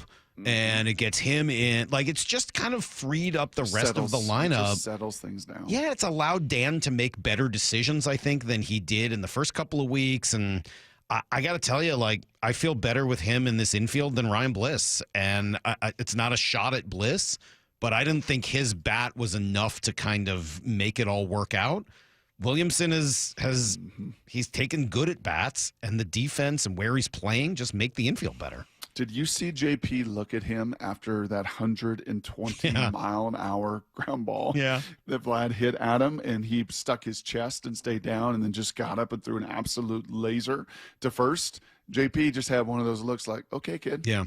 Yeah, that's a really good play. Yeah, that's a big league play. That's winning baseball right and there. I think Goldsmith nailed it, where he's like, I don't know how many guys in the minor leagues are capable of hitting the ball 120 miles an hour. Like, not many. Nope. Yeah, it went down. Like, it was into the ground. It was a ground ball. It wasn't a bullet hit right at him. But he still had to put his body like that's a for puck, sure. like a hockey puck in front of it. Yeah. And then he had to get up and throw a dart across. He's not wearing nearly as much padding as those goalies are when those pucks are coming at them either. So I think he's really, I mean, he's played well enough, but I think he's helped everyone else be in a better position. Yeah. So I really like that move that they've made a lot. How about just the aggressive meter, both for good and for bad? Right? It's like the Russell Westbrook experience in basketball. He's been on all these teams because it's like, you see flashes. He plays so hard. He tries so hard. And he does some tremendous things. And then he just absolutely kills you. And it feels like the aggressive meter, like, Rowdy, don't try to tag up. Yeah, I don't know why Rowdy is in any way associated with this. Just try not to ever do not who you are. Don't ever do that again. Or stretch a double into a triple. But I think that's a manifestation of the overall messaging of like, hey, man, I'm freeing you guys up. Go be aggressive. Yeah, but not if you make a mistake, you make a mistake. But do it at full speed. He doesn't need to do that. Everyone else can do that. Maybe we need to now have, hey, Rowdy, this doesn't apply to you. I mean, they're on pace, right, Lyle? Aren't they on pace to set the club record for stolen bases? Maybe caught stealings as well, but they're right up there. I mean, you want to look at one number that jumps out more than anything is we tried to always Really? There might be one other number that jumps out more. We'll get to it in a sec. Well, no, the number where it's a differentiation of kind of Dan and his style and what is it going to look like differently than maybe the past is, I would say, the final 5-6 weeks of last season, there was an aggressive meter. There was a freedom for the players to just go out and pull the trigger. In these first 5-6 weeks, I think that stolen base number. Yeah, I would agree. I think that's what the Mariners have always wanted to do, though. I think they just have some more of the players now to make it happen. But I think that's always been their goal. Even if you go back to the time where they won all those games in a row in the playoff year, it was with Haggerty and Moore and those guys trying to steal as many bases as possible. I mean, like, that's always been what they want to do. Suarez and France and those guys were rowdy to less. Right. You actually have now some more players. You add Luke Raley as your first baseman. You add, like, some of those things make it a little bit more possible than it was before. I don't know. The one number that stands out to me is still going to be the home runs. Like, it doesn't really matter. You're hitting home runs. Yep. And that's why you're winning. I know that we've debated about strikeouts. Mariners scored 8 runs yesterday. You know how many strikeouts they had? Anybody? Yesterday? Yeah, it was 18. It had 18. The Mariners struck out 18 times yesterday. 18 times. They struck out 18 times yesterday. It's funny. I didn't hear anybody complaining about it. And how many innings? 9? 9 innings. Wasn't like a 12-inning game. No, it was just a regular old 9-inning game. They struck out 18 times. But how many times are they striking out over these 6 weeks? Less, but my point is, like, you struck out 18 times yesterday. You hit home runs. In fact, you hit 3 of them.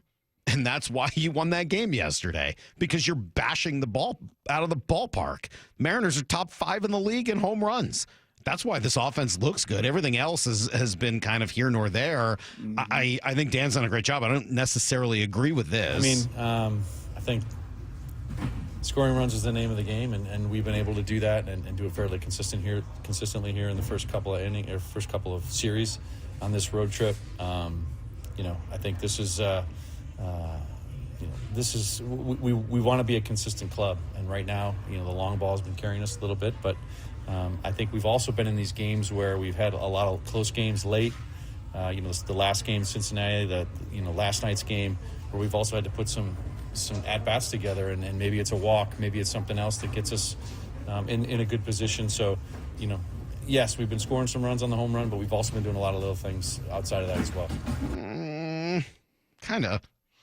I mean, you're dead last in the league in scoring runners from third with less than 2 outs. Like, I don't know whether the runners and scoring position stuff has been pretty iffy over the course of the season. I don't know that I'm seeing that. I'm seeing a lot of walks and a lot of home runs, which is great. But it's not a criticism. I'm excited about that. I think that's the best way to score runs in baseball. But I see that being the difference a lot more than doing the little things. To me, you're doing the big things. I mean, I think you're walking and taking home runs. And I think they would too. They would probably point to and say that's fair. I'm not going to argue against that, but I'm also going to say don't diminish cutting down strikeouts and moving runners along and getting on base and being aggressive. I think I will. I'll continue to diminish it just the way I never think really it matters anyway. a little bit. It matters a little bit that they're not leading the league in strikeouts Okay, anymore. fine. It helps. It puts pressure. Again, it puts pressure on your opponent. It helps. It helps. When you get on the bases, it pressurizes your opponent. I mean, hitting the ball to Ellie De La Cruz seemed like a tremendous strategy in Cincinnati. Like, if you get in trouble, just hit a ground ball right at that guy and watch him throw it over the first baseman's head. Like, yes. Go ahead, Lyle. All in. Sorry, I cut you off. No, you're good. I was just going to say that over the last couple weeks, they've got the 11th lowest strikeout rate in baseball. So it's coming down a little bit. Maybe the home runs aren't going to change, and that's going to be the identity of their offense all year. But when you're not leading the league in strikeouts and just punching out in an alarming rate, that matters. It does. I think that just puts a little pressure, puts those guys defensively on their toes, and then they make a mistake, and then there's someone on base, and you hit that home run or a couple guys on base, and all of a sudden, 3 runs for this pitching staff and this bullpen can carry you. Yeah. The question is really going to be the bottom line, and it's been the bottom line offensively for a number of years now. Are you feast or famine? Can you just, are you going to be a feast or famine offense based on the long ball? And I think for the last 2, 3, 4 years, that has been a very dependent key to their offense. Can they at least win in a few different ways? Can they do it stealing bases? Can they do it getting the extra base? Can they do it with guys that you said have a little more athleticism? And, oh, by the way, put those guys like Dylan Moore in a place where he's hitting lefties. Yep. Because he's got an OPS of 1,600. Unbelievable. Against lefties and 540 against righties.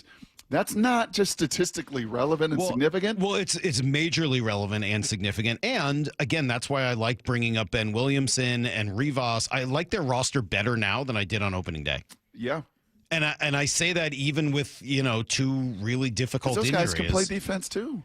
Yeah, right? I don't feel like you've lost that much. I know they were really banking on Robles, but again, I feel like this has actually put them now with some of the moves they've made. I think it's easier for Dan. He has a lot more opportunity to play matchups the right way, to do it like those first week or so as they were juggling through it. He seems stuck. Yeah. Yes. And now, this roster makes a little bit more sense. Okay, final minute here. What do you make of the pitching? That's 12 minutes on the offense and the hitting and everything else. Your pitching, does it feel as home road split as kind of the hitting does? That these guys away from T-Mobile become still very good, but it's not 7 innings. It's 5 innings. It's not a whip below 1. Yeah, I think that's about right. I think you've got that. Yeah. And the bullpen is good, but it's not nearly as good as it is when it's here, right? I mean, that T-Mobile Park effect is real. It is. Bullpen can't strike anybody out. Yeah. I know I said it at 6 a.m. They are last in the league in strikeouts per 9. If you can't strike anybody out as a bullpen, you're not going to have long-term success. And I don't know that any of us were betting that we would be sitting here by this point, and Troy Taylor and Gregory Santos are both in the minors, and neither has been very effective. But other guys have. I mean, Carlos Vargas has been one of the surprises of the season so far. He's taken that spot from Taylor and just looked better. I think same is true with Gabe Spire, who's looked really good. So. Yeah. By the way, that does happen every single year. Every single year, it sure feels like a Steckenrider, right? A Seawald. We all of a sudden wow, we were not counting on this Vargas guy. He couldn't hit the broadside of the barn in Peoria. He literally had no idea where the ball was going for the last 3 years. But he's looked unbelievable this season, and you are about to get Matt Brash back. And I think that part is relevant as well. This is the kid that, I think changes the bullpen entirely. He's going to get you those strikeouts. He bridges the gap. You can throw him a lot of innings. He I think, will change some of that perspective of the way we're looking at this bullpen. But remarkable. It has been a remarkable first few weeks of this season for the Mariners. And from a day-to-day basis, I feel like I have no idea what's going to happen next. I don't know if they're going to sweep in Boston or get swept. I don't know if they're going to win 2 out of 3 or lose 2 out of 3. I don't know if this team is going to win 95 games this year or, 82. But right now, I'm just sort of enjoying the unknown of it and waiting to see how it changes on what seems to be a nearly day-to-day basis. Let's do some Blue 88. This is Brock and Salk's Blue 88. Blue 88! Blue 88! We take you to the field as Brock Ewart breaks down 3 football questions as only he can. Now here's your hosts, Brock Heward and Mike Salk. All right, Brock, question number 1. Will Sam Howell play for the Seahawks in 2025? If I had to bet today, just crystal ball, no. I think he gets moved. I think you give, when I saw that deal for Drew Lock and it was not a 1-year minimum deal, that was pretty telling to me. When there's $1 million guarantee, there's a chance to make even more. It's a 2-year deal.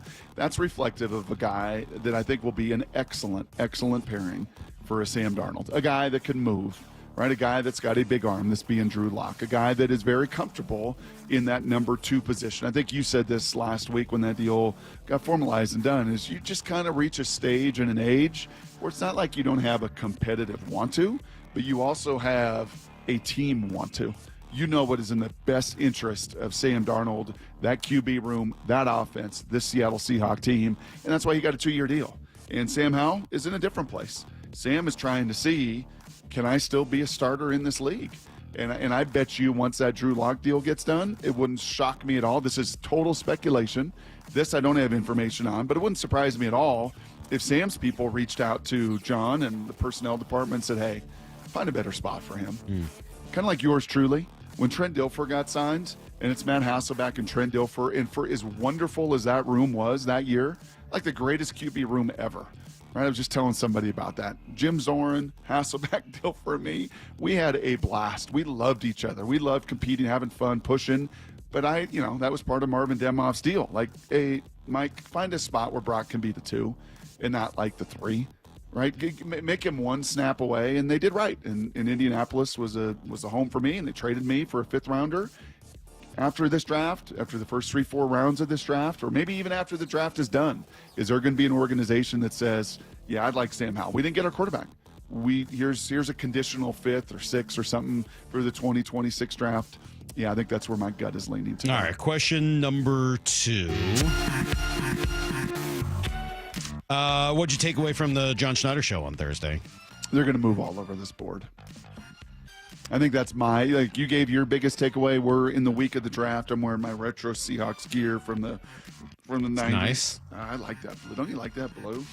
It's like the throwback uniforms. That green and blue just pops. Looks good.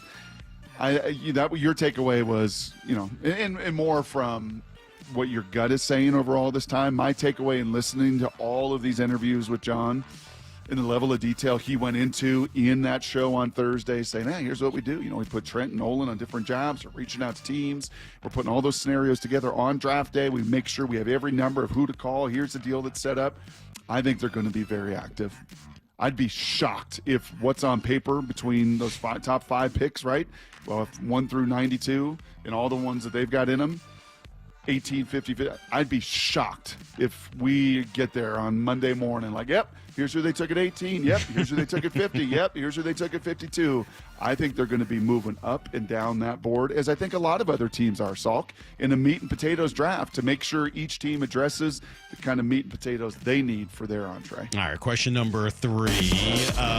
Dion, he just keeps talking, Brock. I think he's hurting his son. Stop. Man. Do you really? Okay, did the Tim Tebow experience hurt him in his future? Did the Johnny Manziel experience, the Cam Newton? When you're bigger than just the position, and it's like this whole, everything that comes with it, did it hurt those guys over the length of their NFL careers?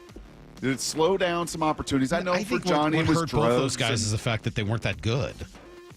Okay, well, what is a plus trait? When we talk about plus traits, when they're not that good, what's a plus trait a Shedeur? Plus size? No. Plus arm? No. Plus athleticism? No. Plus pocket awareness? No.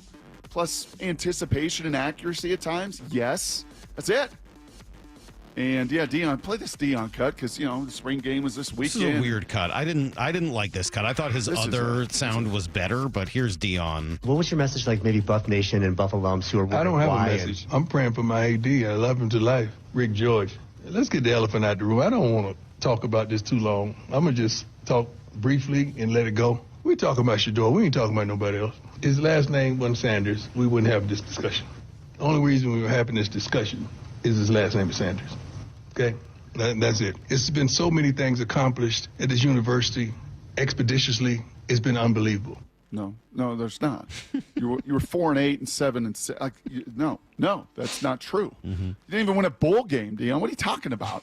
Yeah, you got numbers. You got some money that came in. That's great. You've turned it from the most irrelevant program to a relevant. Okay, that's great.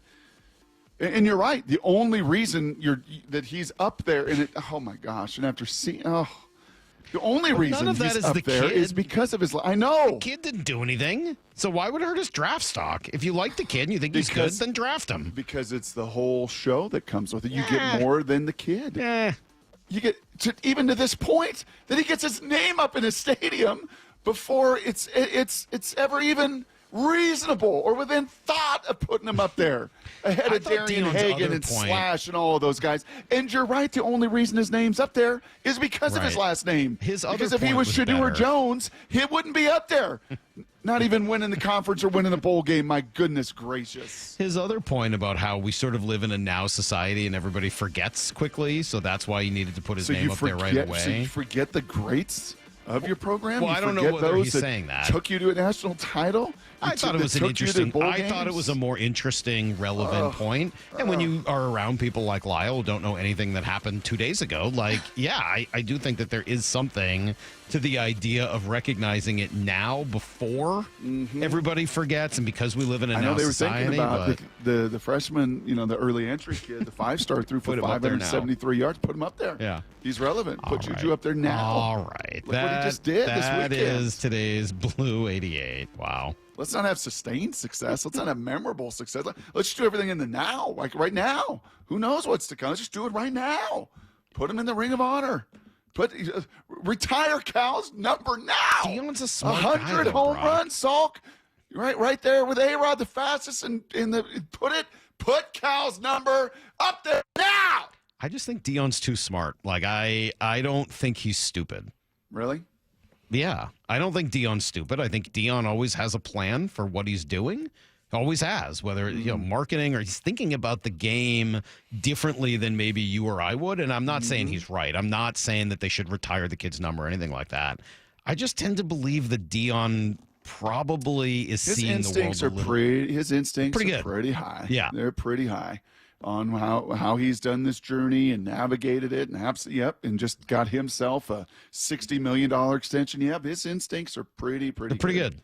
And so, but this is a league. Remember, this is an NFL that even with the star and the franchise quarterbacks, right, and the guys right now at the top of the level, Joe Burrow, not a lot of drama. Mahomes, not a lot of drama. Josh Allen, not a lot of drama. Shedeur Sanders being the headliner because your dad had your name emboldened and retired.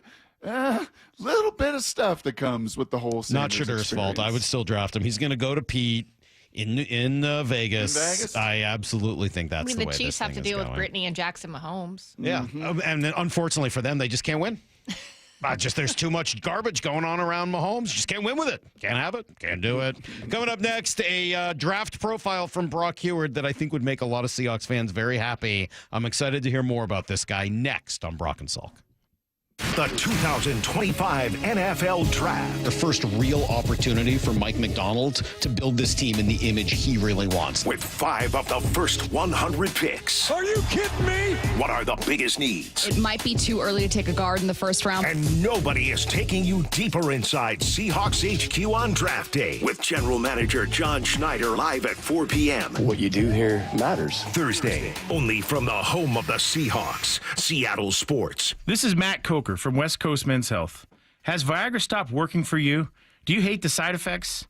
If you've taken Viagra for any length of time, you already know that pills are not the solution to ED. Here at West Coast Men's Health, we have a better approach to ED. Acoustic wave therapy creates blood flow circulation by safely removing the plaque in your arteries and restoring function naturally. No pills, no shots, no surgery. We can also treat Peyronie's disease. Our non-invasive treatment for ED is painless and highly effective. We have treated thousands of men just like you.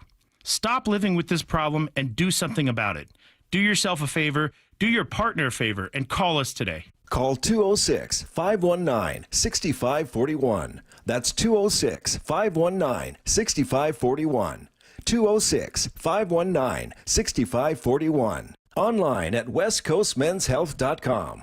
HSA cards welcome and financing available. Just Cause Legal knows the value of standing up for what's right. If you've been involved in a car crash, Just Cause Legal is here to fight for you with an aggressive team dedicated to securing the compensation you deserve. Just Cause Legal makes the process as painless as possible. Don't wait. Time is critical. Get the help needed today. Visit justcauselegal.com or call 253-859-8899 and meet your legal lifesavers. Just Cause Legal. Fighting for you. At O'Neill Plumbing, we've been exclusively plumbers for over 100 years. No corny mascots, no out-of-town owners. Just clean, fast, and professional plumbers out to your home fast. All rooter and all trenchless. O'Neill Plumbing. Safety comes first. When money is tight, Buc-ee's has you covered with available financing. For oil changes, wiper blades, brakes, tire rotation, tune-ups, and factory maintenance, it's Buc-ee's Complete Auto. No appointment necessary and financing's available. Check Buc-ee's.com for the location near you. Hey, baseball fans, Rick Riz here. I'm excited to introduce you to my good friend Keith Dashafy, owner of Pella Windows and Doors of Western Washington. Keith? Thanks, Rick. At Pella Windows and Doors, we pride ourselves on delivering top quality windows and doors that enhance the beauty and energy efficiency of your home. Our products are built to last with innovative designs and exceptional craftsmanship. Whether you're looking to upgrade your windows or install new doors, Pella has you covered. That's fantastic, Keith. Don't wait. Schedule your free appointment today at PellaPNW.com. Washington is leading the way in car theft reduction. Car theft dropped by 32% from 2023 to 2024 in our state, but there's still work to be done. Help keep your car safe with these simple and important tips. Don't leave your car running unattended. Park in well-lit areas. Lock up every time. Keep valuables out of sight. Use an anti-theft device like a steering wheel lock. Prevent the theft and keep you and your vehicle safe. These tips are brought to you by the Washington Auto Theft Prevention Authority. No more waiting. It's time to go all in on that new car. And Toyota of Kirkland and Toyota of Renton are the dealerships to make it happen. Why? Because they're all in for you. All in on the widest selection of new, used, and certified pre-owned vehicles with their combined inventory. All in on their amazing staff and incredible showrooms. And all in on setting you up with a test drive so you can take that car home the same day. Go all in, whether you're in the north or the south. Toyota of Kirkland and Renton got you covered. Visit in person today or online at toyotaofkirkland.com and toyotaofrenton.com. This summer, make sure your roof is ready for the season ahead with a company you can trust, like 3 Tree Roofing. We're not just your roofers, we're your neighbors, and we're here to help you protect your home this season. Visit 3treeroofing.com to schedule your free on-site estimate and get your roof replaced before the summer rush and potential material price increases. Our certified technicians make your roof replacement easy and worry-free, so you can focus on the important things this summer. Visit 3treeroofing.com to schedule your free, no-pressure estimate. 3 Tree Roofing, your Puget Sound roofing experts. You know, there's nothing better than having a big fish on your line, and you'll hear that sound a lot at Queen Charlotte Lodge. Make moments into memories. Experience a luxury resort, breathtaking wildlife, spectacular wilderness, and amazing fishing at Queen Charlotte Lodge in British Columbia. Reserve now before you miss out on peak king salmon runs and plentiful halibut in May and June. Go to fishqcl.com. That's fishqcl.com. Oh, and remember, our dollar is worth $1.40 north of the border. Hope springs eternal during the start of the season, but unfortunately, so do spring allergies. Hey, it's Dr. Ryan Stern of the Stern Sinus Center. Rhine Air is a simple, non-invasive procedure that significantly reduces your postnasal drip and stuffiness. We're proud this year the Stern Sinus Center was just named a nationwide center of excellence. We're also excited to welcome another allergy surgeon and ear surgeon to our practice. Schedule your appointment in Auburn or Federal Way or go to sternsinus.com. Let's go! This is Seattle Sports. Streaming through the Seattle Sports app. KIRO AM Seattle. KIRO FM HD2 Tacoma. Home of the Seahawks, Mariners, and everything Seattle sports. Get me a freaking auto! From the Quantum Fiber Studio, this is Brock and Salk on Seattle Sports. I don't read the internet, guys. Take the bull by the hands. And Brooke, you are. And Brooke, you are. Now, here are your hosts, Brock Heward and Mike Salk. All right, we'll get back to some baseball talk in 30 minutes with Adam Jude, who will join us to help answer this question. Who are the 2025 Mariners? What do we know so far? He's on this road trip, and we will chat with Adam from the Seattle Times coming up in 30 minutes. It is also, of course, draft week, Brock, which means we're coming down the final stretch of these draft profiles. We got one today, one tomorrow. Looks like Wednesday is going to be kind of the best of the rest, everybody that didn't get a full 7-minute profile. And then Thursday, kind of, all right, Brock, what do you want to do? Like, you've given me all these profiles. What do they need to do on Thursday night? So that is sort of the next couple of days in terms of this 8 o'clock draft conversation. Right now, though, there's only 2 guys left. Let's hear about one of the big fellas. The Seattle Seahawks select. This is Brock Heward's draft profile. You want traits? Check. You want a vocal leader? Check. At the end of the day, you have to say, okay, what's best for the organization? Can you make people around you better, and can you bring people together? Every day leading up to the draft. Yeah, 1 and 2 is difficult for me. I've been flipping the coin back. I thought quite a bit about it on a flight home yesterday of which direction am I going to go. Brady Henderson and ESPN did a mock draft, I think, on Friday, and I was talking with him. I was kind of his personnel director, as he was the GM making that pick, and he and I were flip-flopping back and forth. I'm going to end up going number 2 on my list with Alabama offensive guard Tyler Booker. All 6'5", 321 pounds of him. And that 320, by the way, has been up to 350 at times. He is a gigantic man. 34.5-inch arms, 11-inch hands. I don't even know if you know how big that is. That when he gets... That's like Mora size. Mora's 11.5. but these are a lot more powerful and stronger. And when he gets his grip on you, he finishes you. And I love this cut. Cut number 15 from Kalen DeBoer. I'll get into other numbers. I'll get into some concerns. I'll get into accolades and all the rest of it. But this, when I heard him say this about Tyler Booker, honestly, this is why I was flip-flopping between he and my number one guy tomorrow. Well, this guy's one of the better and best leaders I've ever been around, and he can do it because he puts the work in, and so, there's no hypocritical piece to it when he's asking everything out of the people around him. He has a mindset that you absolutely would love. Brock as the quarterback, you want those guys in front of you and the ones that are going to protect you, and it's a personal thing if anyone's even getting close to his quarterback. And so he plays to and sometimes through the whistle. Love that about him, and he just has a mindset, and his effort and energy is contagious throughout the entire, not just offensive line, but the entire team. And 37 games played, 25 starts. He was the captain at Alabama. When we asked Kalen about Jihad Campbell being an alpha, cut number 16, this is a real short cut. Short and sweet is all you need to know about Tyler. Book is definitely an alpha. Yeah, he definitely wasn't even was being alpha. asked about him when he said No, there was a hesitation on Jihad and Jalen and everything else. Great guys, great leaders. The alpha, yeah, that's Booker. I've been around some alphas on the O-line. When they take great pride and you're not going to touch the quarterback. That's Olin Kreutz, it's Pete Kendall, Steve Hutchinson, it's Walter Jones. There's a lot of linemen, Salk, that just, have got to fight. I got to just do my job. I can't worry about it. Let me just do my job. That's 99% of them, especially at the NFL where it's really, really hard. And then there's the very rare that's like, I'm not only going to do my job, I'm going to take unbelievable pride that you are not touching my quarterback. Gave up very few sacks in his time at Alabama. Played almost every game at left guard, but as Kalen told us, could kick out and play left tackle because he's that big, he's that long. The question, and why I flip back and forth and back and forth. I think the floor is incredibly high on Booker, incredibly high.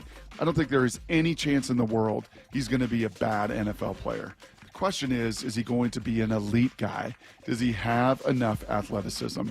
Salk, the combine is why we're talking about Booker at 18 or in the 20s or 30s even, was because at the combine he ran a 5'3", 840, almost a 5'4", 40. Which, when you're 300-something pounds, okay, is a 40 that big a deal? It's really, give me the first 10. Let me see what you are in the first 10. And almost every lineman at the first 10 yards at the combine was somewhere between a 171 and a 179. I want to say 90% of them are in that little frame. Yeah. He was a 187. No, excuse me. He was a 1.96. Jeez. The second slowest was 1.87. That's a tenth of a second in the first 10. So he was a tenth of a second slower than the second slowest guy at 340 out of 4. Like 196. I honestly think you could be a 196. No, I'm dead serious. When your hamstring eventually gets back to 100%. One day. I know this. Lyle would be a lot faster than a 196 for cent. Honestly, it would be. The vertical was also the third worst vertical at the combine, 27 inches. The power, 21 reps at 225, good, not great. The combine was the only reason we're talking about this guy being available, because if it was back to December and it was just the game tape, you know what it was? Top 10. He's former 5-star. He was a top 30 recruit. He's 21 years old. He just turned 21 in April. The upside is immense. You're going to get his best football for the next 3, 4, 5, 6 years. And he is a big, powerful finisher. Daniel Jeremiah was concerned about the strain and the finish of Kelvin Banks. There is 0.0 concern about strain, effort, finish, dominant, physical, finish in a dominant position. The only concern is he was the slowest guy at the combine by a long ways. So is there enough athleticism off the ball, enough twitch, enough movement? That's the flip of the coin between that's the question here and the number one tomorrow. With Tyler Booker. So really the question is, that's a good draft profile today. The question essentially becomes, if you're choosing between these two guys, or even if you want to throw Banks in there if he's available. And Donovan Jackson. I'd say 4. You think Donovan Jackson's the first-round guy? Because he has felt all along like he'd be more available in the second round. No?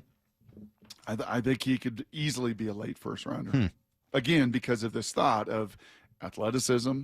He's not just a guard. He's played some tackle. Right. I want 5 tackles. I want difference makers. He's an unbelievable dude. The ceiling or the floor is really, really high, and we need linemen, right? We need Philadelphia. We need Baltimore. We need linemen. So I think he could be a late second. Again, with the QBs and receivers a little bit diminished, could there be a run on offensive guards, and all of a sudden I got to get my guy. All right. Well, at least with the other 3, though, I've been able to sort of wrap my head around that a little bit more of like, okay, the concern with Grey Zabel is how many of these sort of small school guards in the first round, like that has not been really a sustainable model. And so I think there's a lot of nervousness also because is there enough power? Right. Too? More That's than either of the other 2 guys, like he's projected as a guard or center in the NFL. The other 2 guys, I don't know, like the physical nature seems to be there more with Booker, and then obviously sort of more of the polish there with Banks. Yep. What do you like? That's right. Versatility, what do you polish, want? or power? Yes. And I guess of those 3, I'll take power. Yep. So I think this is the guy of the 3 that I would want. I think I kind of lean this way too, because when push comes to shove, we know what you need. We've seen it. And I think what Sam Darnold needs and what he didn't have in Minnesota, you need that ability to anchor. I don't need you blown back. I don't need you to not have the IQ to play off a stunt. Now, Laumea, that game where he had a 1.6 whatever passer blocking, like that was because, man, we get this guy in space and we do get him in stunts and movement. And Laumea was so deficient athletically that he couldn't keep up. His feet couldn't move. He didn't have enough quickness to be able to do that. And in a run game that's going to ask of you to have first step quickness and first step movement and be able to get to the second level. That's great. You got power, but can you sustain that? Can you move? Yeah, I think it's elite movement with Zabel, elite power with this guy, and then probably a little bit of both with Kelvin Banks. Not being elite, but maybe great in those traits. So what do you want? What trait do you want? What do I most? want? I want a defensive player at number 18 and then worry about this in the second round. We'll come right back with everything you need to know as we get closer and closer to draft day. Adam, Jude, and 20. Brock and Salk, Seattle Sports on 710 and the Seattle Sports app. The John Schneider Show. With Wyman and Bob. Brought to you by Pizza Hut. John, since we talked to you last week, there's a new backup quarterback in town. Yeah. Drew Lock. I think it's a great situation. We have 4 guys that we really like. It doesn't preclude us from doing anything in the draft either, and figuring out what's going on there. It's really like, let's get this in the mix. Drew had other opportunities, so we figured we better kind of put a bow on it. Hear the rest of this interview on demand at seattlesports.com and on the Seattle Sports YouTube page.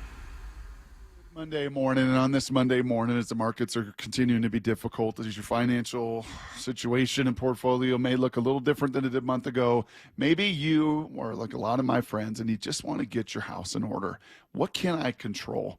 Well, when it comes to insurance, it too can be stressful. It too, it may not confusing. It may not know exactly what you got covered and why are your rates continuing to rise. That is why on this Monday morning, do what Molly and I did, my family's done, my friends have done, take the First Mark Insurance Challenge. What is it? Well, here's how they go to work for you. They fully analyze your current coverage, making sure you're not overpaying for the wrong coverage. Then, unlike you and me, they go to the market. Dozens of major carriers they've worked with for decades to find you the best fit. That's it. No stress, no confusion. They're your teammate.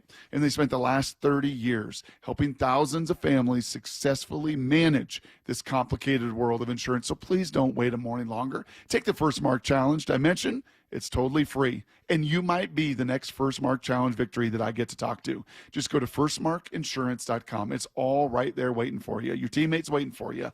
Firstmarkinsurance.com. Your teammate that goes to work for you. At Cressy Door, we have the perfect garage door for you. Come visit our brand new garage door and fireplace showroom and let our experts help you find the perfect garage door. Cressy Door.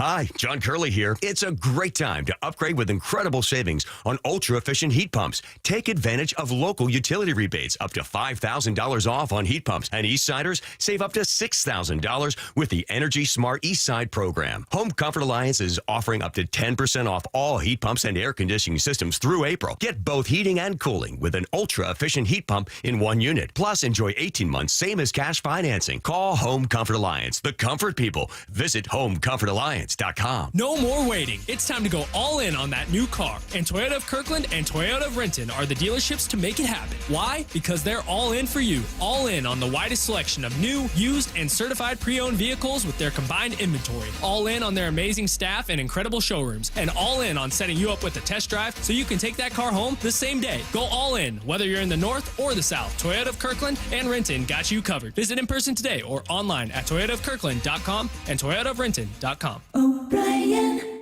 Go from daydreamer to industry leader with Amazon Business. From office supplies to IT essentials, Amazon Business provides tools that help you save costs and make insight-based decisions. Learn how to bring your visions to life at amazonbusiness.com.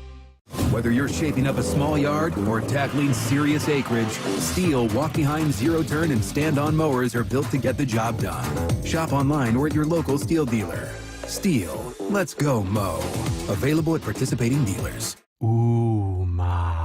What was that? That is business phone bliss with the Ooma Cloud Phone System. It handles all our voice, video, and messaging needs. You sound very... Calm? I am. Ooma has everything I need to run my business more efficiently, like virtual receptionist, call routing, and video conferencing. And it starts at just $19.95 per month per user, plus taxes and fees. Ooma. Nice. Find your business calm at ooma.com/radio. Hey Cougs, Michael Bumpus here, inviting all WSU alumni and friends to the Cougs First Show and Career Expo, Friday, May 9th at the Maidenbauer Center in Bellevue. For education, networking, jobs, and Cougs swag. It's free to attend and all are welcome. Register at cougsfirst.org. Subscribe to the Seattle Sports YouTube page to find new and exclusive content from your favorite shows and personalities daily. Just head to YouTube, search Seattle Sports, and click subscribe. Hey, it's Dave Wyman with Dr. Mark Wagner, MD, from Seattle Sports and Regenerative Medicine. Dr. Wagner is hosting a free stem cell webinar this Thursday at 6 p.m. to explain stem cell therapy. I'm really looking forward to this live webinar to educate on how using your own stem cells can be an extremely successful method to help regenerate native tissue in rotator cuffs, meniscus tears, and reduce pain in osteoarthritic joints. And which joints have you seen good success with? Shoulders, elbows, hips, knees, even wrists and ankles. And in this live webinar, we'll tell you all about the procedure, how simple and safe it is using your own stem cells, and how we determine if you're a candidate. Dr. Wagner has performed over 20,000 stem cell procedures. Are you in pain? Join him this Thursday at 6 p.m. for the free stem cell webinar and learn all about this amazing procedure. Register now at drmarkwagnermd.com. That's drmarkwagnermd.com. Imagine finding your dream home and moving in right away. No waiting to sell your old place first. Sounds perfect, right? That's exactly what Orchard's Move First, Sell Later program lets you do. Buy your new home now and sell the old one later. Here's how it works. Orchard gives you cash so you can buy and move into your new home first, on your timeline. No waiting, no showings, no double moves. Then the Orchard experts take it from there. They handle repairs on your old home for you so you attract the right buyers. Once they're done, a local Orchard agent lists and sells your home for top dollar. Orchard's Move First program gives you the freedom to buy and move into your new home first and sell your old home later. Buy before you sell and get top dollar for your home with Orchard. Ready to find out how much your home is worth? Visit orchard.com to get your free home valuation. That's orchard.com. Need to know. 15 minutes past every hour with Brock and Salk. Here's what you need to know. Up first. Well, the Bats sure got involved this weekend in Toronto. Yeah, through a game and a half or so, it didn't look like it was going to be that way. But then you got a huge home run from Ben Williamson in the 7th inning. On Saturday, they go on to win as Rowdy Tellez hits the big grand slam on the 12th. Here's the pitch. Swung on. Blasted right field. This is absolutely hammered. Long gone. Off the facing of the second deck. Grand slam, Rowdy. Yeah, when Rowdy hits it, you know. There's not a lot of doubt about where that one's going, and he did the same thing yesterday. The 2-0. Swung on. lasered right field. It's on its way. It's on its way. It is gone. Third straight day for Rowdy Tellez. Of course it is. After Cal did it, Rowdy decided to do it as well, and the Mariners end up taking 2 out of 3 in Toronto. It wasn't always like pretty, but they sure found different ways to get it done, and it's been really contributions from, it seems like, everyone in the lineup.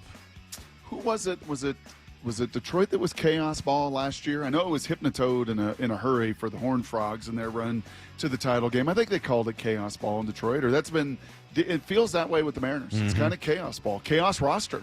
I mean, constant churn and movement in the bullpen. His guys are taxing the road to Tacoma, and it's not even into that because they've had to head out to Cincy and Toronto and back and forth, and so much movement there, so much movement in the infield and on the roster and the injuries and everything they've had to do, and yet they dug themselves out of that early hole. They've won 4 series in a row. The offense been pretty red hot. And Cal Raleigh, if you're on home run Roger Maris alert like I am, Cal Raleigh on pace for 66 right now. We're going to talk a little bit more detail about Cal. First with Adam Jude at 8:30, and then a little bit more later at 9 o'clock. I'd like to go in a little bit deeper on Cal. But yeah, I mean, what he's done right now, 9 home runs into this season, pretty phenomenal and a big part of their success. They have the day off today. They'll sit at 12-10 and then head into Boston for 3 tomorrow. I'm pretty sure Chaos Ball's a Mariners thing. Yeah, wasn't it TCU's 3 years ago with the Mariners? People have called the Mariners stuff Chaos Ball forever, I think. Yeah. Okay, sorry. Well, That's kind of what I thought, but I didn't want to. All right. I was trying to be nice. No, I appreciate it. Trying to be nice. But you were like, Lyle thinks the world's smallest violin is from SpongeBob, so I don't know if I can trust it. Right. Chaos Ball's probably from like 1974. Lyle just has no idea.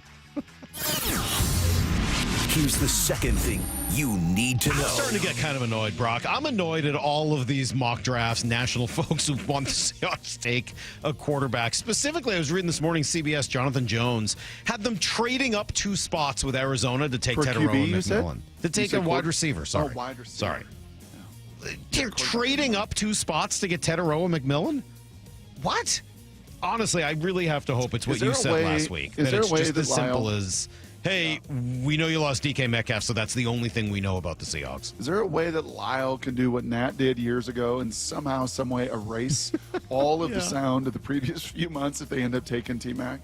And he becomes great, so he never has to hear about negative Nelly, Nancy over here, doubting Thomas Brock. He's just like, no. Even Benetti, right, man? Remember we had Benetti on the show? And even Benetti, when we asked him, like, hey, man, players you love? And then he even on his own was like, I'll tell you the one I'd be real scared about, because in the couple games we did, it was a no-show. It was a no-go. It was an N-O-T-O. What a mess. But we'll see. We still have a little time here, a couple days, just a few before the draft. And I would still like to hope that the Seahawks go in another direction. Here's the third thing you need to know. Checking in on old friends, Brock. I played you the sound of Brian Snitker earlier as he was apparently treating Jared Kelnick differently than Ronald Acuna after Kelnick failed to run out what would have been a double. He gets thrown out at second base. How about Scott Service? This is the biggest nothing burger ever. I know that people were trying to turn this into something. This was nothing. Scott was asked a question about the 54% and what it's like being in San Diego now. And I thought his answer stayed away from really making much of anything in terms of criticism. You know, as far as trying to win every game or winning 154%, whatever, I know Mike Schultz is trying to win every game. And he's done an awesome job. Just from afar, kind of seeing what's going on with our major league team and the staff and what the job that they did in preparing our guys. Yeah, dude, that's the perfect way of not taking the bait. Like, whatever the organizations are doing, I don't know. I know as a manager that the manager's trying to win every game. Right, a little nervous laughter. A little one. Little dad laugh. I kind of liked his other cut where he talked about the biggest difference being the amount of personnel that the Padres throw in their organization.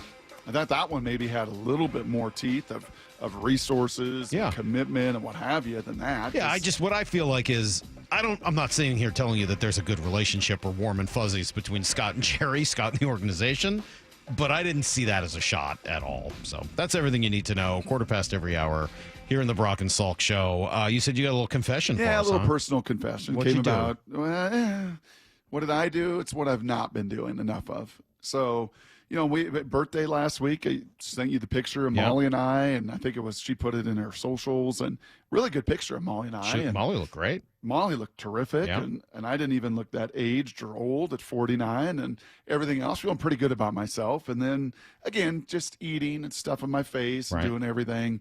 Take a picture yesterday with a nephew who lives up in Kalispell and his fiance Haley and Dylan and Molly and I, and take the picture, and we're at the airport and returning the rental car, and she turned to me in her just most loving way. It was like, so, we kind of want to be at our best, right? 68 days at the wedding. I'm like, absolutely. Mm-hmm. And she's like, you take such good care of yourself, and you're fit, and you're in shape, and and you're doing all this work. And she's like, take a look at this picture. And the picture was bad.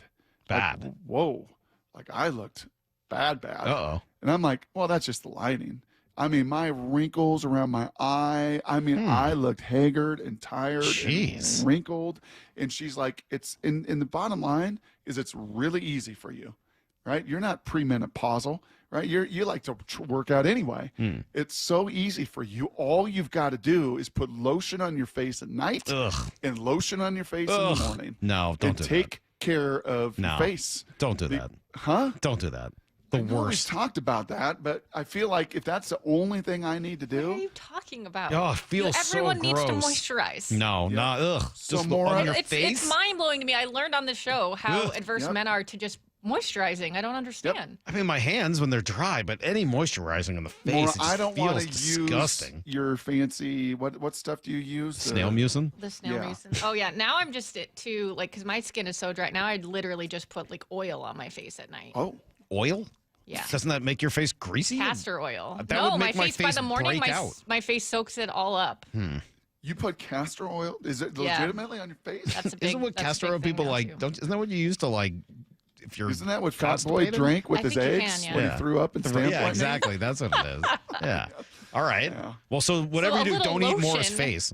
Well, what I'm asking Would is be for great. The accountability. moisture, you're right. It helps you not age as fast. Maura, will you hold me accountable since Salk isn't on? I the team? won't. Like, Sure. It's the least I can Ask do. you if you've it literally, moisturized. yes, it literally takes 5 seconds to Yeah. just put it on It there. feels so gross. I know. I don't like it either. You I can, don't like it either. you can buy ones that are more like fast Oh, they absorbing. say that. It's all garbage, dude. All that stuff. It just my feels gosh. awful on your face. Just the Yeah, worst. someone just texted in. That's another big thing. I feel like I get on the social media and get all these different weird advice things. Beef tallow is a big thing people are putting on their faces. What is now. that? What? It's like beef fat, basically. I got a lot of that Brock's in my probably got a freezer. ton from his cow. I got a ton of There you that go. in my That's freezer. supposed to be good for your skin too, so you can just put that on. You could wear that mask that Heather wears. She got like that mask that glows purple and red. Have you ever seen that sucker? Yeah, the red light therapy. Ooh, man, that thing is very intense. She'll come out of the bathroom wearing that every now and again. I'm like, feel like I'm under attack. Start having to Look defend like myself. a stormtrooper or something. All right, fine. Would you rather put like Olay moisturizer on your face, Salk, or would you rather rub your face with a banana peel? A banana peel would be not nearly as bad. I love the smell. As long as I don't have to use disgusting chapstick, I'll be fine. That is the worst. I won't put any of that stuff Maura. on my Why do you lips hate ever. moisture so much? Oh, Hold me chapstick accountable, is the Maura. worst. I don't even like kissing my wife if she's recently put on chapstick. So how bad do my wrinkles look on camera? Not bad at all. Because You Molly look even said great. it. She's like, even on your show, you could look better for the show. No, you look good for almost 50. I don't know. I don't have a problem with it. I think you look pretty good. Well, you're not. She doesn't want to hear from you. No, she probably doesn't. We want to hear from Adam Jude. We'll do it next on Brock and Salk. The Cal Raleigh Show. Belted way out of here to right field. Holy smokes. Every Thursday with Shannon Dreyer on Wyman and Bob. Seattle has been nothing but good to me. I would love nothing more to play for one team my whole career. Listen live on the Seattle Sports app or find the video on YouTube. Cal Raleigh with a walk-off home run. We are Seattle Sports, the home of the Mariners. 47,000 fans are going crazy. All right, let's talk about Riverside Roofing and this great deal right now. $1,000 off on a new roof replacement. That is a huge incentive for any homeowner to book right now, right? And it's a good time to do it. Days have been longer, right? We're getting post 8 o'clock sunsets now. The crews can get your roof done real quick, just in time for the rains that we know will follow. So here's what you got to do. To claim $1,000 off from Riverside Roofing, super easy. Book your free estimate from their website. You go to riversideroofingllc.com. And then meet with Brandon. That's Don's son. He'll come out and tell him how you heard the message on the radio. Bang, $1,000 back in your pocket and a brand new roof over your head. Pretty good. Do it right now and ask Brandon while you got him on the phone. Ask him about the years of experience, the GAF Master Elite certification. Ask about the catch-all system, right? That'll keep your yard and driveway free of debris. No nails, no shingles, nothing like that. Again, get this all started. Go to riversideroofingllc.com and save yourself $1,000 by mentioning the station. Go to riversideroofingllc.com and find the roofing company you can trust. At Shane Company, we know getting engaged is a big decision. But once you know, you know. That's the way our customers feel when they choose a Shane Company engagement ring. They walk into a warm welcome and walk out with their dream ring, knowing they got it right. For almost 100 years, we've been offering personalized shopping experiences. And we're in it way past the honeymoon, with a free lifetime warranty that includes the center stone, cleanings, repairs, and resizing for life. Shop with us at shaneco.com or at your neighborhood store. Shane Company, your friend and jeweler. As America's leading business lender, Bank of America is on your corner and in your corner, right here in Seattle. With $215 billion in business loans and over 3,700 business specialists across the nation, we help businesses thrive so communities prosper. What would you like the power to do? Learn more at bankofamerica.com/local business. Bank of America, official bank of FIFA Club World Cup 2025. Copyright 2025 Bank of America Corporation, all rights reserved. From whiplash to herniated discs, there are a few car accident injuries we've all heard of. J.P. Pendergast with Pendergast Law explains that even the most common injuries differ from one another. Pre-existing conditions, health history, beginning of treatment. There are hundreds of factors that make every person and every injury unique. While these variables aid medical treatment, the strongest case recoveries must also take them into account. Could you explain a little bit more? Our team at Pendergast Law is obsessed with turning over every stone to differentiate each case. This requires thorough investigation, diligent listening, and relentless research. We never pursue cases with a one-size-fits-all approach.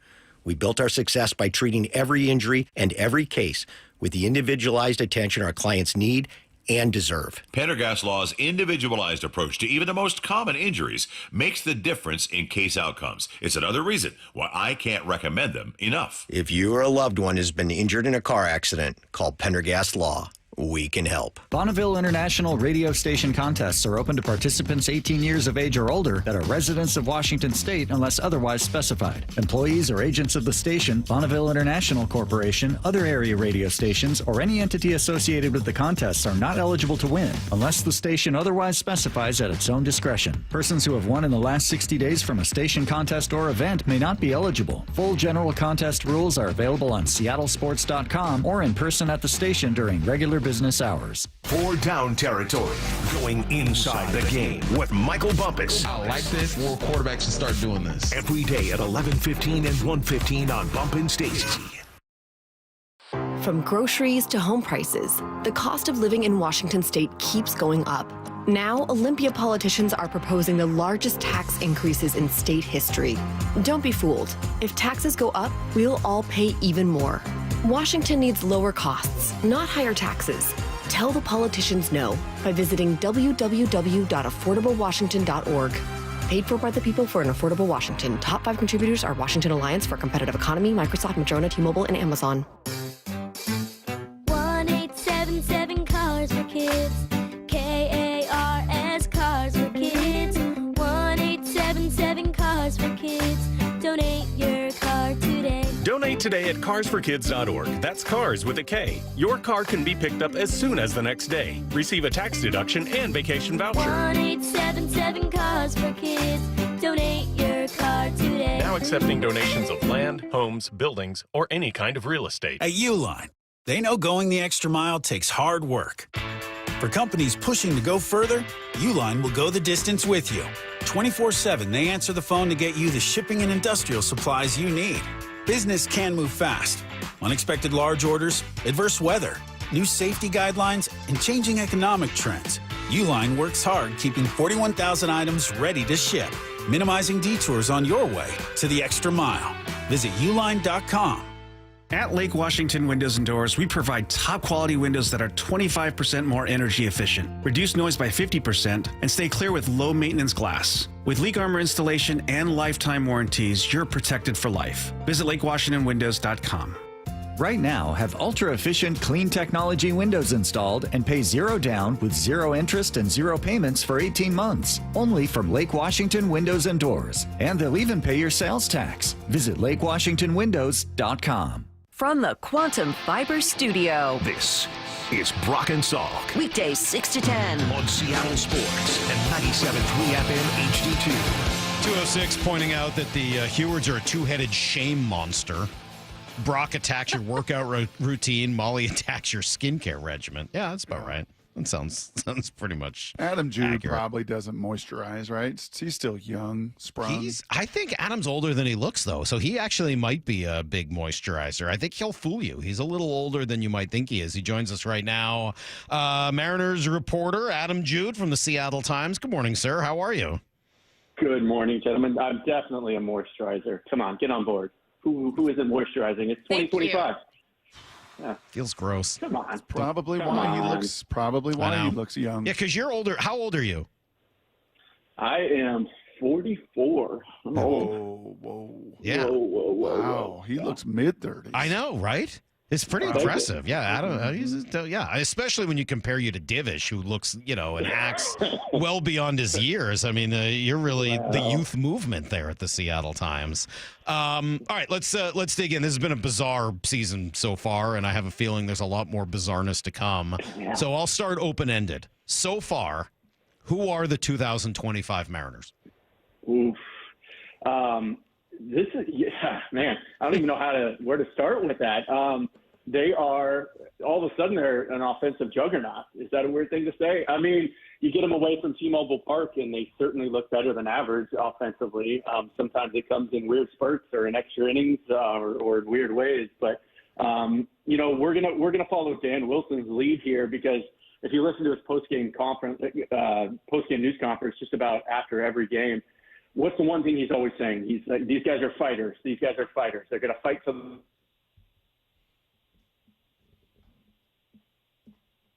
What he talks to these guys about all the time, and you go back to his message at the end of last season, you go back to Edgar Martinez and his approach, everything is so simple. And I think, particularly when you talk about some of the younger guys on the team, Julio Rodriguez especially, and I think we're going to dig into him a little bit here, but I think that's such an important message at the right time for these guys, too. Sometimes it felt like things got really complicated in the past. And at the end of the day, just go out and play to the last out. Go out and fight. Give it everything you got, and we're going to win for today, and then we'll worry about tomorrow when tomorrow arrives. And I think that's what we're seeing in a lot of these late-inning games. It looks like, who is he going to bring out of the bullpen? What arms do they have left? He's exhausted everyone off the bench, and yet they still somehow find a way. Rowdy Tellez comes through, or another Cal Raleigh home run. So they're a little unpredictable. Maybe it's the right word for it at this point, just because of the way they're doing it, right? We're so used to seeing pitching dominating and winning these 3-2, 2-1 games. All of a sudden, high scores and these extra inning games and crazy things are happening. But it has been a little unpredictable. But obviously, I think Mariner fans got to be excited about where they are here over the last week and a half. I think 8-2, best record in the league over the last 10. So they're pointed in the right direction. How about that? How about another maybe difficult one to quantify? Who is Dan Wilson, 22 games in as the Seattle Mariner manager in 2025? Yeah, I think you look at the Root Sports camera shots every once in a while when they'll pan in the dugout at him. It seems to me he's like always clapping. He's always cheering these guys on. He's always chirping at the guy in the batter's box. It's just like, hey, come on, Cal, come on, Julio, come on. It's just sort of like this little league dad mentality of like just constantly trying to pump these guys up. And like I said, keeping the message simple. Again, I don't know exactly how to quantify or to define who Dan Wilson is as a major league manager. Honestly, I think he's still figuring that out himself. I asked him last week about some bullpen management things, and there have been some real questions about that here early in the season. And he said he's still learning. He was pretty honest about it. He's like, yeah, I'm still learning it as we go here. He's used a guy like Edward Bizardo in some interesting spots where you're kind of shaking your head in the moment. It seems to sort of work itself out. Obviously, the bullpen has been taxed. I think they've thrown the most innings in baseball so far, but he's managing through it, and it seems like the guys are following his lead, that they have his back. And again, I think the simplicity of the message, the simplicity of the approach is working for them right now. Cal going to hit 60? He might. I was joking with him, actually last spring. I was like, you got to get 40, right? And And not to give all the credit to the hardware, but this new torpedo bat has obviously made a difference. He's only swinging that from the left side at the moment. He's waiting for his new model from the right side to arrive. But we've seen this from him in the past, right? He's such a streaky player, streaky hitter. He'll go through spurts with massive power surges, but nothing like this, right? We were talking about it on the road too when I was in Cincinnati. He's got to be a lock for the All-Star game at this point. It'd be his first one. He's absolutely in the discussion as best catcher in baseball, best two-way catcher, best defensive catcher. Getting the contract, prime of his career. He has the respect of, not only the pitching staff, but that entire clubhouse, the entire organization. He's in his prime, and he's carrying this team right now, and it's a lot of fun to watch, isn't it? It is fun to watch, leading the league in home runs, and that may feel, amongst all these things, the different variables, honestly, like that might feel the most sustainable because he does it from the right and he does it from the left. He doesn't have to have it just with one kind of swing. He's done it in a variety of ways. So, yeah, you mentioned earlier that we wanted to ask you about Julio. We saw your blurb in the paper there at the Seattle Times. Adam Jude here with us. Blurb? Well, it wasn't a whole column on Julio. It was a little blurb. It's just a blurb. Yeah, it was just a blurb of some stats on Julio. And hey, calm down, take it down a notch. There's actually some metrics behind the scenes here in a little blurb that Adam put out that paint maybe a little different story than just the big picture numbers on Julio. What did you learn? Yeah, it's just interesting to me seeing the reaction from fans on social media. Julio got his first, it wasn't even a full off day Saturday, but he wasn't in the starting lineup for the first time. And fans immediately sort of jump on him. And on the one hand, that's completely fair. I think we're seeing the same thing now 4 years in a row from Julio. Really slow start here early in the season. And we can all see it, right? He's as talented as anyone in baseball. And yet I think the frustration from fans comes from the fact that we're just seeing the same things over and over. All these swings and misses, all these chases on these sliders, 6 inches off the plate. It's like, we can all see it. Why can't he see it? Why can't the coaches see it? Why can't they fix this? So I was curious, and I did dig into the numbers a little bit more. Again, hold on. We're losing you there, buddy. Hold on. And obviously that's not great. But when you look a little bit deeper, his batting average on balls in play is really low for him. That BABIP across the league average is about 280 this year. I think that's pretty stable over the years. So he's right around 215, 220. He's like 340 for his career in BABIP, and not to overwhelm everyone here with the numbers. But that BABIP is naturally going to go up. And then when you look at how hard he's making contact so far, his hard hit rate is as good as anyone in baseball, just about. His average exit velocity is like 73.7 miles per hour. That's a full 2 notches above where he was last year. He's hitting the ball harder than ever. What's your number one goal when you step in the batter's box? Just get a good pitch to hit the ball hard. Eventually, the numbers are going to turn in his favor. And we're so used to seeing this from him in April, early in the season. And then once the sun comes out, once the summer arrives, he's as hot as anyone. He's a 2, 3, 4 WAR player, it feels like, every month. And so I feel like he's in a really good spot just when you look at some of the deeper numbers. It's going to pan out. It's going to even out. And I think he's fine. That's my suggestion, that he's on pace for a career high in steals. He's still an elite defender. I think he's on pace for a career high in runs. He's getting on base still, taking more walks than he ever has. The interesting thing to me, and Scott, or Mike, I know this is something you've looked at a lot in the past, but his overall swing rate, it's pretty alarming. It's pretty alarmingly high. He's top 10 in baseball. It's a career high, I think 57% of pitches he's swinging at right now. It's really high.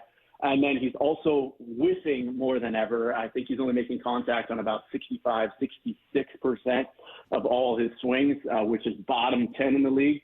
So, yes, you could say those are alarming. But are you guys seeing any regression in skill? I just don't think all of a sudden he's become a bad hitter. He is seeing a lot more fastballs than he has in the past. I think pitchers are approaching him a little bit differently. He is trying to hit the ball the other way and up the middle more, which is, coming from Edgar Martinez. So that's a little bit of an adjustment for him.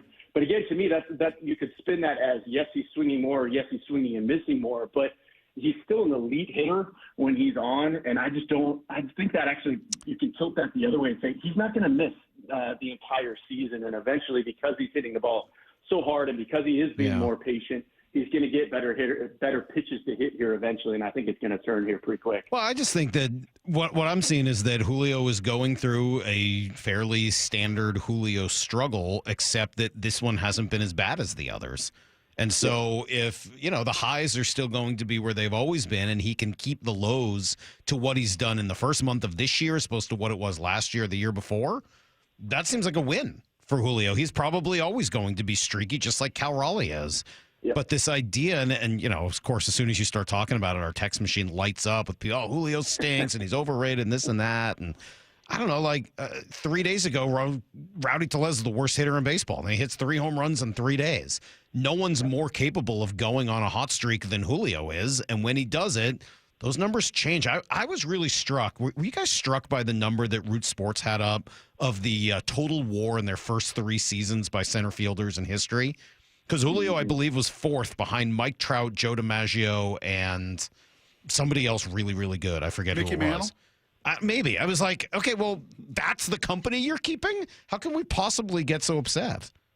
Yeah, and again, part of it is not really Julio's fault. He comes in as a 21-year-old, right? He's got this whole marketing arm built around him. He's a superstar before he's actually a superstar on the field, right? And so our expectations were through the roof for this guy. And then he continues, like I said, to go through these same struggles at the beginning of every year. And we're going, why can't he figure this out? We all see it. Why can't he figure it out? I do think there's some great times there. And I will tell you, sort of talking to people in the background as well, if you flip back to a year ago, and again, Mike, I know you've talked to his personal hitting coach, Ovi Diaz, last year for a while too. I do think there has been a bit of a switch with Edgar as well. Julio was, I don't want to say obsessed, but he was really tweaking and working on his swing a lot at this time last year, really trying to refine it. I think we saw it week after week, just a slight adjustment here, a slight adjustment there. He was over swinging at times, right? We can kind of picture him falling into the left-handed batter's box sometimes. We're not seeing that this year, and I can tell you too, just in the background, he is less concerned about his swing at this point this year, and just again getting a good pitch to hit and hitting a line drive up the middle. That's all Edgar. Edgar has been in his ear now for over 6 months, and I think part of his swing and miss struggles are just him trying to see that fastball late and deep into the count and hit it up the middle into right field. And so it's just a slight tweak. It's a slight adjustment to get on time for that fastball. And he's just too good of a hitter to miss this much. It's going to turn. By the way, it was Apple TV. Sorry, it was not Root. Texter's pointing out. And the guy who I forgot, that was Ken Griffey Jr. And that's on me. He's a pretty decent center fielder. And Julio was 3rd behind DiMaggio and Trout, ahead of Griffey through his first 3 years in the league. Oh, seems like something maybe we should take note of. Figures don't lie, liars figure. I think the audience would say, well, hold on a second. That number's come down every year. Yep, instead of it going the right way. 100% true. And I'd be curious to see those gentlemen, did that number improve and keep improving and keep improving and keep improving? Probably did. And that, I think, is the question, is, okay, if this is the 4th straight year that we've seen this in March and April, where is the improvement and how can that come? And I guess that would be the final question for me, Adam, is this just the weather warms? Is this just a big guy whose timing just gets right? Or are we going to see some of this feast and famine just year after year with Julio? Yeah, again, this is just who he is at this point. We have a long enough track record. I think he's just one of those guys. We see that sometimes. I think Francisco Lindor with the Mets is finally starting to pick it up too, but he's one of those guys traditionally is a really slow starter, picks it up in the summer. Again, to me, he's just too good. He's too great of an athlete. He's too fast for a guy to have a batting average on balls in play so low, right? You usually see these fast guys. Ichiro, his BABIP for his career, I'd be curious to look that up. I'm sure it was amazingly high. Bobby Witt Jr., I know has a really high BABIP. You're so fast, so when you hit sometimes soft ground balls, you're going to beat it out, right? I think with Julio, it's a lot of hard hit ground balls right at the shortstop right now. Eventually, those are going to turn into singles. Eventually, he's going to get the ball in the air more. He's hitting it so hard, it has to turn. The logic and the numbers just tell you eventually that's going to turn. And I'm curious to see how quickly that happens for him if he doesn't get frustrated by it. But again, I think everything's pointing up for Julio at this point. Hey, Adam, what have you thought of just the quality of competition that they've played? I mean, they've won 4 series in a row. What have you thought of the teams that they've been beating? Well, to go on the road and do it, obviously they got swept in San Francisco, and so they needed to lost that first one in Cincinnati, and so it's like, okay, they kind of need to reset and When you get into hitter's ballpark, who are you? But it helps to have a Dylan Moore who just crushing lefties on the road. And then Cal Raleigh, you take it where you can. They had to play an early series against Detroit, who has owned them, who I think is probably the best team in the American League right now. Had to go to San Francisco again for their opening series. Great crowds there, great weather. You get swept there. The weird injury to Victor Robles was a huge downer. The Giants are probably a top 5 team in baseball right now. So they kind of had to get over those early hurdles and sort of righted the ship here. Again, I think Toronto surprised some people. They look like they're going to be a contender in the East. So I think the competition has been pretty good. You saw what Cincinnati did to the Orioles yesterday, 24-2. So anytime you go on the road and take 2 series and feel good going into Boston like they are right now, I honestly think they're in a good spot. And they've done this without really stellar pitching, right? The starting pitching has just been good, not great. And the bullpen is, like I said, it's been really taxed. It feels like every day they're having to bring in a new arm that we've never heard of and rely on one of these guys. And so eventually you're going to get George Kirby back. I said all along, if they can just get into early to mid-May, sort of hovering around 500, just stay afloat until George Kirby gets back. I think that's the goal, and they're obviously right on track. And honestly, I think they're going to be fine. Ben Williamson has obviously been a fun story here over the last week. We're going to see Cole Young at some point play second base, right? I think it's probably more later in the summer versus early summer, but they feel like they have a pretty good framework of what to work with, and they've got a little bit of money to spend, and they certainly have prospect capital to make a move come July. And we know Jerry DeFoto is going to be aggressive when that comes. And so I do think this sets up in the AL West to be a pretty fascinating race, and I fully expect the Mariners to be in it throughout the summer. Where is George Kirby? Any news there?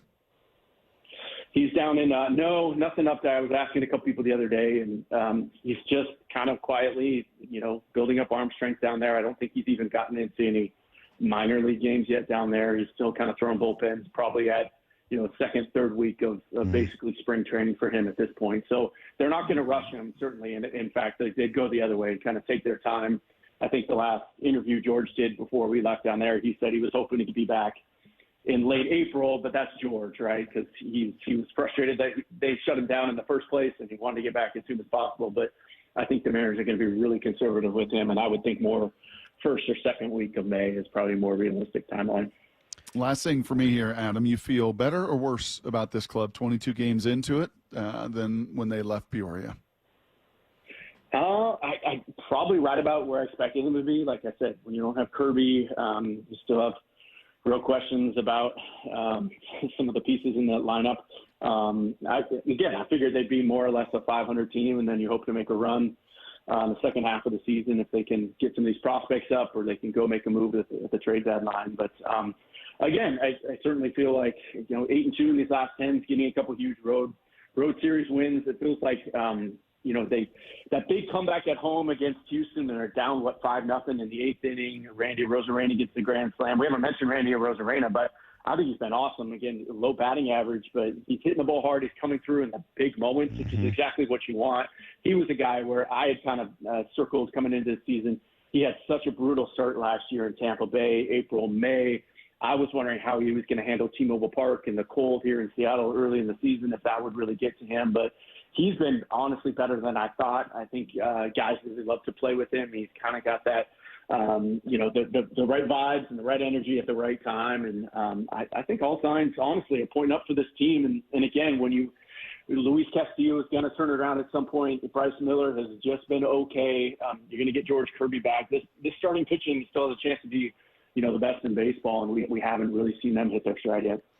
Well, we appreciate it, man. Are you enjoying the full-time gig now? I mean, with Divish off gallivanting as a coach, you're the guy. What do we think of it? It's been good. It's been good. Yeah, splitting duties here a little bit with my colleague Tim Booth. He's doing a great job on the road with them right now, so we're splitting up some of the travel. But it's been fun. Nice to dig in. I've done a lot of football in the past here too, but baseball guy kind of at heart. And so, I'm having a lot of fun with it, and we're obviously keeping an eye on Divish there and making sure he's treating those kids right and having a good time there in Montana Jeez. too. So yeah. Well, I've said it before. I think you're doing a great job. I really enjoy your baseball reporting, writing, thoughtfulness, etc. I think you've done a phenomenal job. So just one man's opinion, but we appreciate it. Thanks for spending a few minutes with us today, and we'll talk soon. Thanks, fellas. Appreciate you. All right, there you go. There's Adam Jude, the Seattle Times. So today they're off in Boston. Red Sox play at 8 a.m. They're already underway. This is the Patriots Day game. Boston Marathon gets run. It is truly one of the cool days in Boston where the Red Sox play an 11 a.m. home game. And then as that crowd gets out, it's basically right as the marathon runners all kind of come by Kenmore Square where Fenway is. And, you know, I was on the air in 2013 in Boston that day during the marathon bombing. Truly one of the more frightening things I've been around. It was so crazy. I mean, obviously everything that happened for real, but what people may not remember is that right afterwards there were reports of more bombs potentially on other bridges and other places. And there was like a real fear momentarily, thankfully did not end up being true, that there was like a coordinated attack around that city rather than, what happened, which was coordinated and awful enough. And then those next few days of, trying to, as they track down those brothers and ultimately the way it all went down, it was a truly bizarre day. I mean, and obviously horrible. Yep. Yeah, and let's hope these Mariners can do what we look into last week, 2014, the last time they won a series in Boston. Split a couple of those, lost the majority of those. Been like 11 years since they've gone into Fenway and found a way to win. And I will say, man, this team is just kind of chaos enough. The lineup is just wild enough, right? It obviously, his guys and Cal and Randy are pretty hot. That's a favorable place, I think, to hit in for this lineup. And man, what a trip it would be. They'll have the off day today. They'll eat some good food. And they'll get to work tomorrow, and what a trip it would be to keep this winning series things alive. Yeah, no, I think you say that right too. Where there have been days where the Cals and the Randys and the Polancos have really made up for lineups where you're like, really, Miles Mastrobuoni's going to lead off today? Okay, and then they win because you're able to kind of minimize your weaknesses, minimize how much they affect the game, and maximize some of the strengths. And right now, the biggest strength of this team has been the fact that they're hitting the ball out of the ballpark. No one has done that better than Cal Raleigh. So are we seeing a hot streak, or is this another big step forward for the Mariner catcher? That's next on Brock and Salk. The 2025 NFL Draft. The first real opportunity for Mike McDonald to build this team in the image he really wants. With 5 of the first 100 picks. Are you kidding me? What are the biggest needs? It might be too early to take a guard in the first round. And nobody is taking you deeper inside Seahawks HQ on Draft Day with General Manager John Schneider live at 4 p.m. What you do here matters. Thursday, only from the home of the Seahawks, Seattle Sports. We've all been there. Sleepless nights, wondering if your business's security service is really protecting what matters. At Bay Alarm, we can put your security insecurities to bed. Our advanced technology and personalized support ensure you can rest easy knowing we're here for you. BayAlarm.com. At Uline, they know firsthand the road to success is an uphill climb. Uline started in the family basement, and through hard work is now North America's most trusted shipping and industrial supplier. They get what it means to have the support of reliable, hard-working partners. So they keep 41,000 items ready to ship. Whether your company is still in a basement office or expanding cross-country, Uline will be there on your road to success. Visit uline.com. At Cressy Door, we have the perfect garage door for you. Come visit our brand new garage door and fireplace showroom and let our experts help you find the perfect garage door. Cressy Door. Are insurance companies taking you for a ride? Literally? Don't let them destroy your financial future. If you've been in a car crash, Just Cause Legal is your weapon against greedy insurers. They don't care about you, but Just Cause Legal does. Time is running out. Get the compensation you deserve. Call 253-859-8899 now or visit justcauselegal.com. Don't wait until it's too late. Take back control and fight for what's yours. Meet your legal lifesavers. Just Cause Legal, fighting for you. 2. When the heat's in 11. Cool AC would be heaven. Dayandnight.net. Beat the rush. Act now before summer. Because that heat's a real bummer. Dayandnight.net.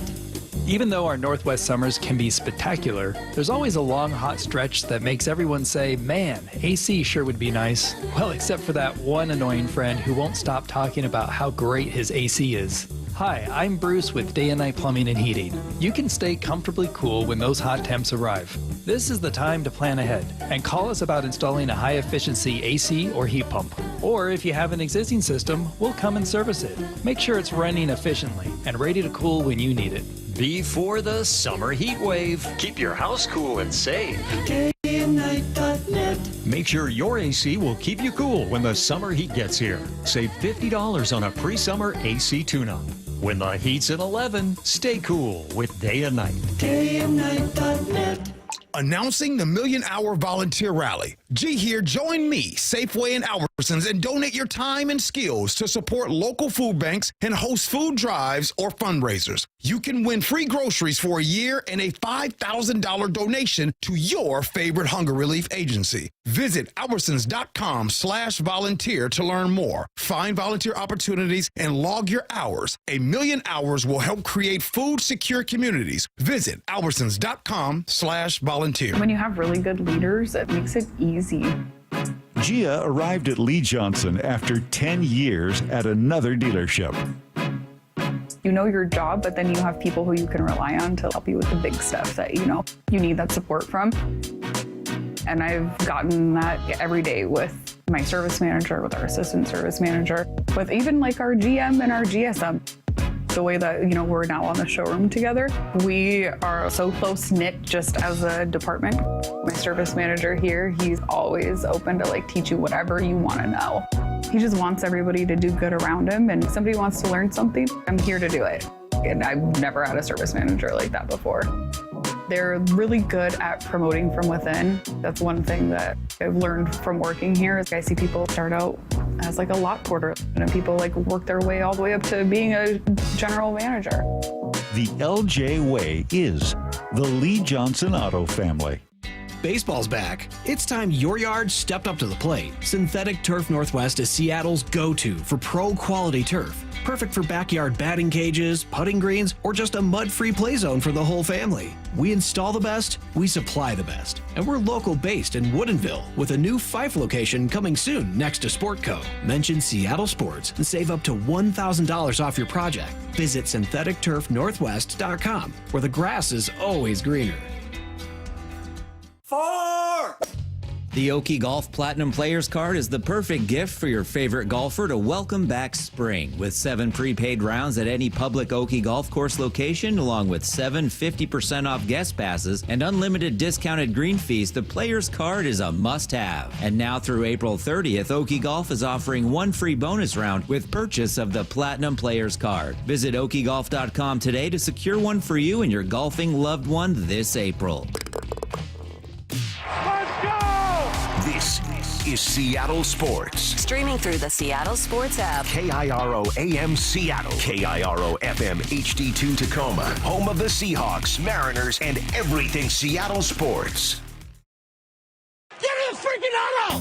From the Quantum Fiber Studio, this is Brock and Salk on Seattle Sports. Brock Heward and Matt Marcus. Sorry about just Mike. Heward, not exactly Joe Cap there in the pocket. Now here are your hosts, Brock Heward and Mike Salk.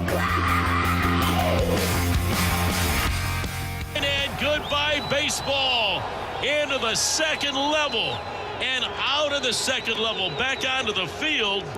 Holy smokes, Cal Raleigh with his 9th home run of the season continues to punish the pitching of the Toronto Blue Jays, especially here at Rogers Center. A 2-run shot, and very quickly it's now the Mariners 3 and the Blue Jays nothing. Cal was, he's been hot, Brock. There is no doubt. 9 home runs, an OPS of 926. By the way, he's stolen 3 bases. He's on pace to drive in more than 100 runs this year. The beginning of this season has been nothing short of remarkable for the Mariners catcher. The question is, what are we seeing? Is it a hot streak? Is this what it looks like when Cal gets hot? He's gotten hot before. And even you heard Adam Jude say a moment ago, he's always been a streaky hitter. Or is this Cal taking yet another major step forward in becoming an even better player than he's already been? Yeah, it's why a little tongue-in-cheek. I mean, I understood why you didn't have him on your most intriguing players, because you kind of know what you get with Cal. It's why I think the organization committed to him long-term as the season began and gave him that generational guarantee and money and everything, because they know what you're going to get, right? We talk about floor and ceiling with draft prospects and talents and players. Like, yeah, you know what Cal is by this kind of juncture of his career. But my pushback was always, well, what if there's more? Mm-hmm. What if instead of being a 30 home run guy, he legitimately is a 40 home run guy? Right now, obviously, his pacing right now is absurd as he leads the league, tied for first with the kid out of not Oakland. Soderstrom. Soderstrom out of Sacramento with 9. But what if he, is in this is, yeah, man, I'm comfortable. I'm growing. I don't get beat up. I think part of the reason there's been some ups and downs and streaks is he's played through significant injuries. Already he leads this team in at-bats this season. Mm-hmm. He's right there hitting third.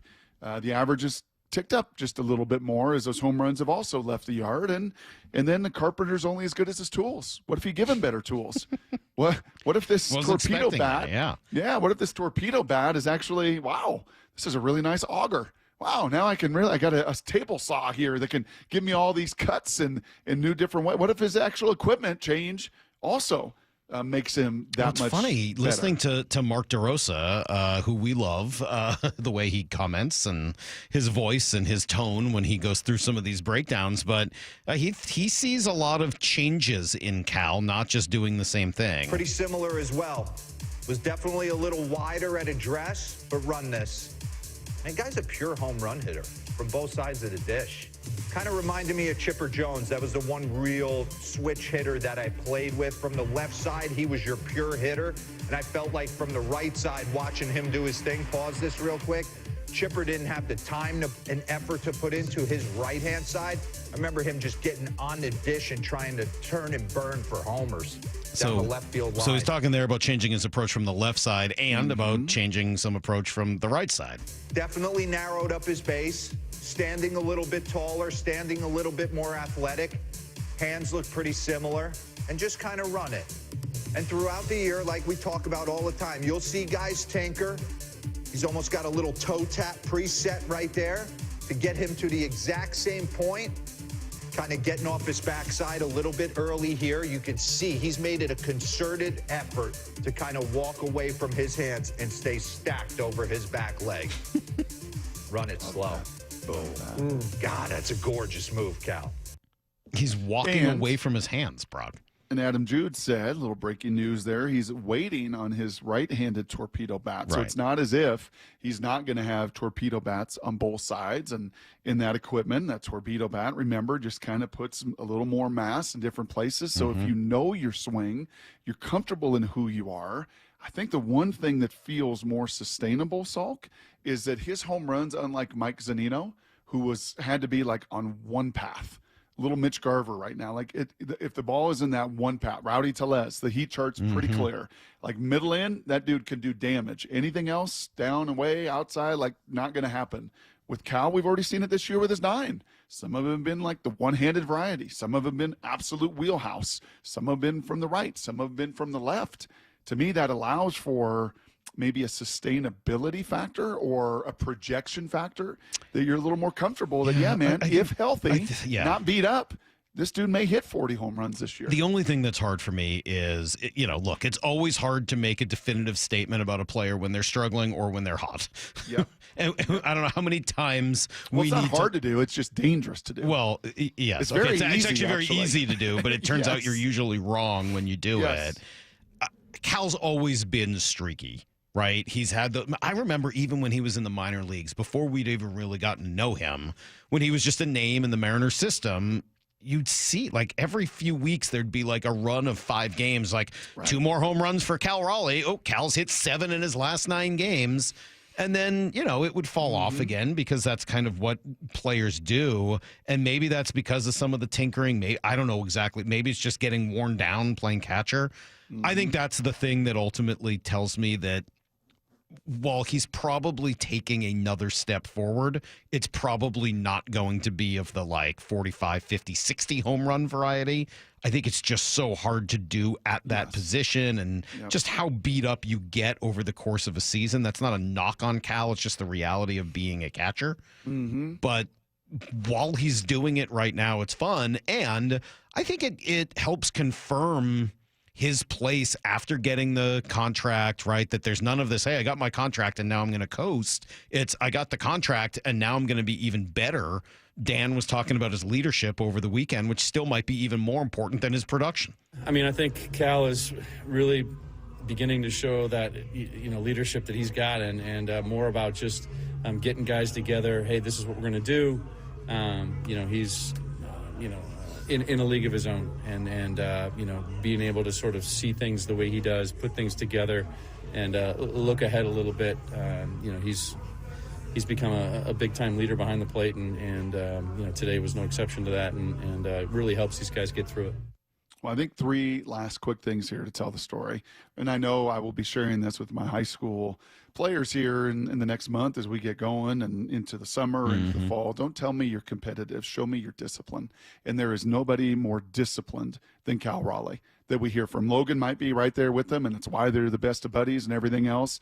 But that dude's discipline to do the job day in, day out is remarkable. Number 2, you bring up the contract. Salk, you've said this before because you've heard it from GMs and others in baseball, that there are certain guys that, man, when they get that money, you just free him up. It's not that he's out there earning it or being a great leader. He's just freed up. I'm not playing for a contract. I got that contract, and now I'm just kind of free to go earn it and be, all that I am. And then lastly, on top of all of this offense, which is off the charts, and not another catcher you want when it comes to defense, when it comes to framing, when it comes to throwing people out, when it comes to leading, is it a surprise that every year there's a reliever that comes out of nowhere?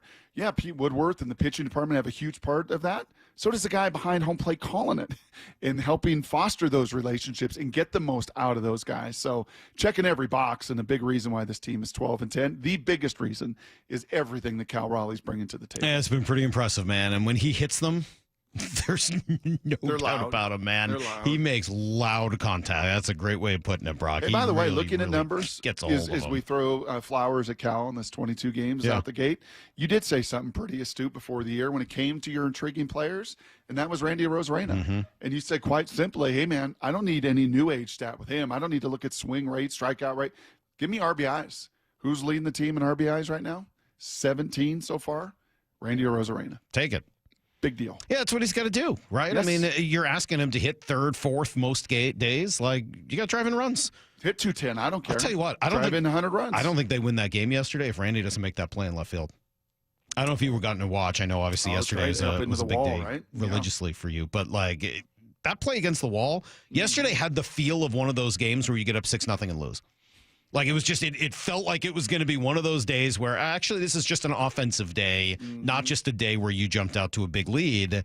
And you scored 2 runners there, and it's 6-5. Yep. Yeah, it's a very different final couple of innings in Toronto yesterday. So I know that's not what he's here for. I know he's not a great defender, but turned out to be a pretty big play yesterday. I like me some Randy. All right, let's come right back. We'll give you guys everything you need to know. And then, Brock, I'm going to try not to lose my mind with the mocks. What? In 20 minutes? Yeah. Seriously? What? Our buddy did this to us? We're going to play this I sound know. in 20 minutes? How about this? We've been sold out. I would say, quite frankly, the Brock and Salk show's been sold out. Like Benedict Arnold. Like, that's exactly right. That's what we're going to call him, I think. Benedict Daniel Jeremiah Arnold. That's coming up in 20 after Need to Know next.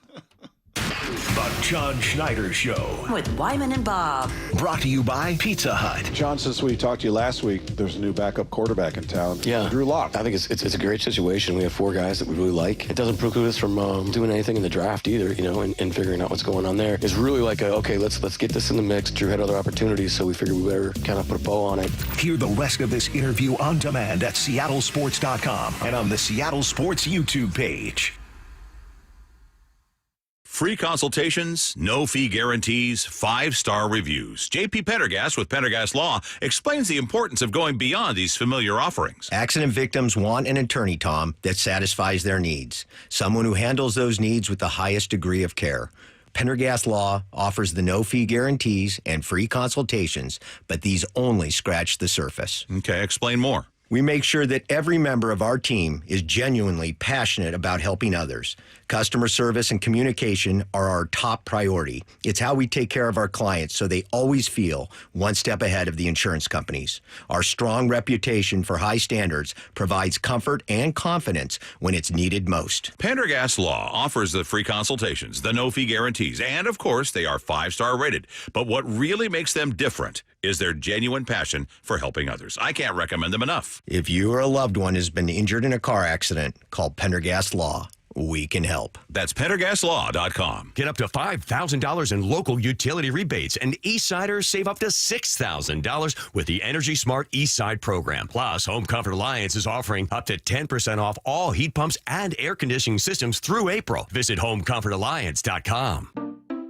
We just want to have enough money for retirement. And travel to visit our grandchildren. I understand. That's why at Fisher Investments, we start by getting to know each other, so I can learn about your family, lifestyle, goals, and needs, allowing us to tailor your portfolio.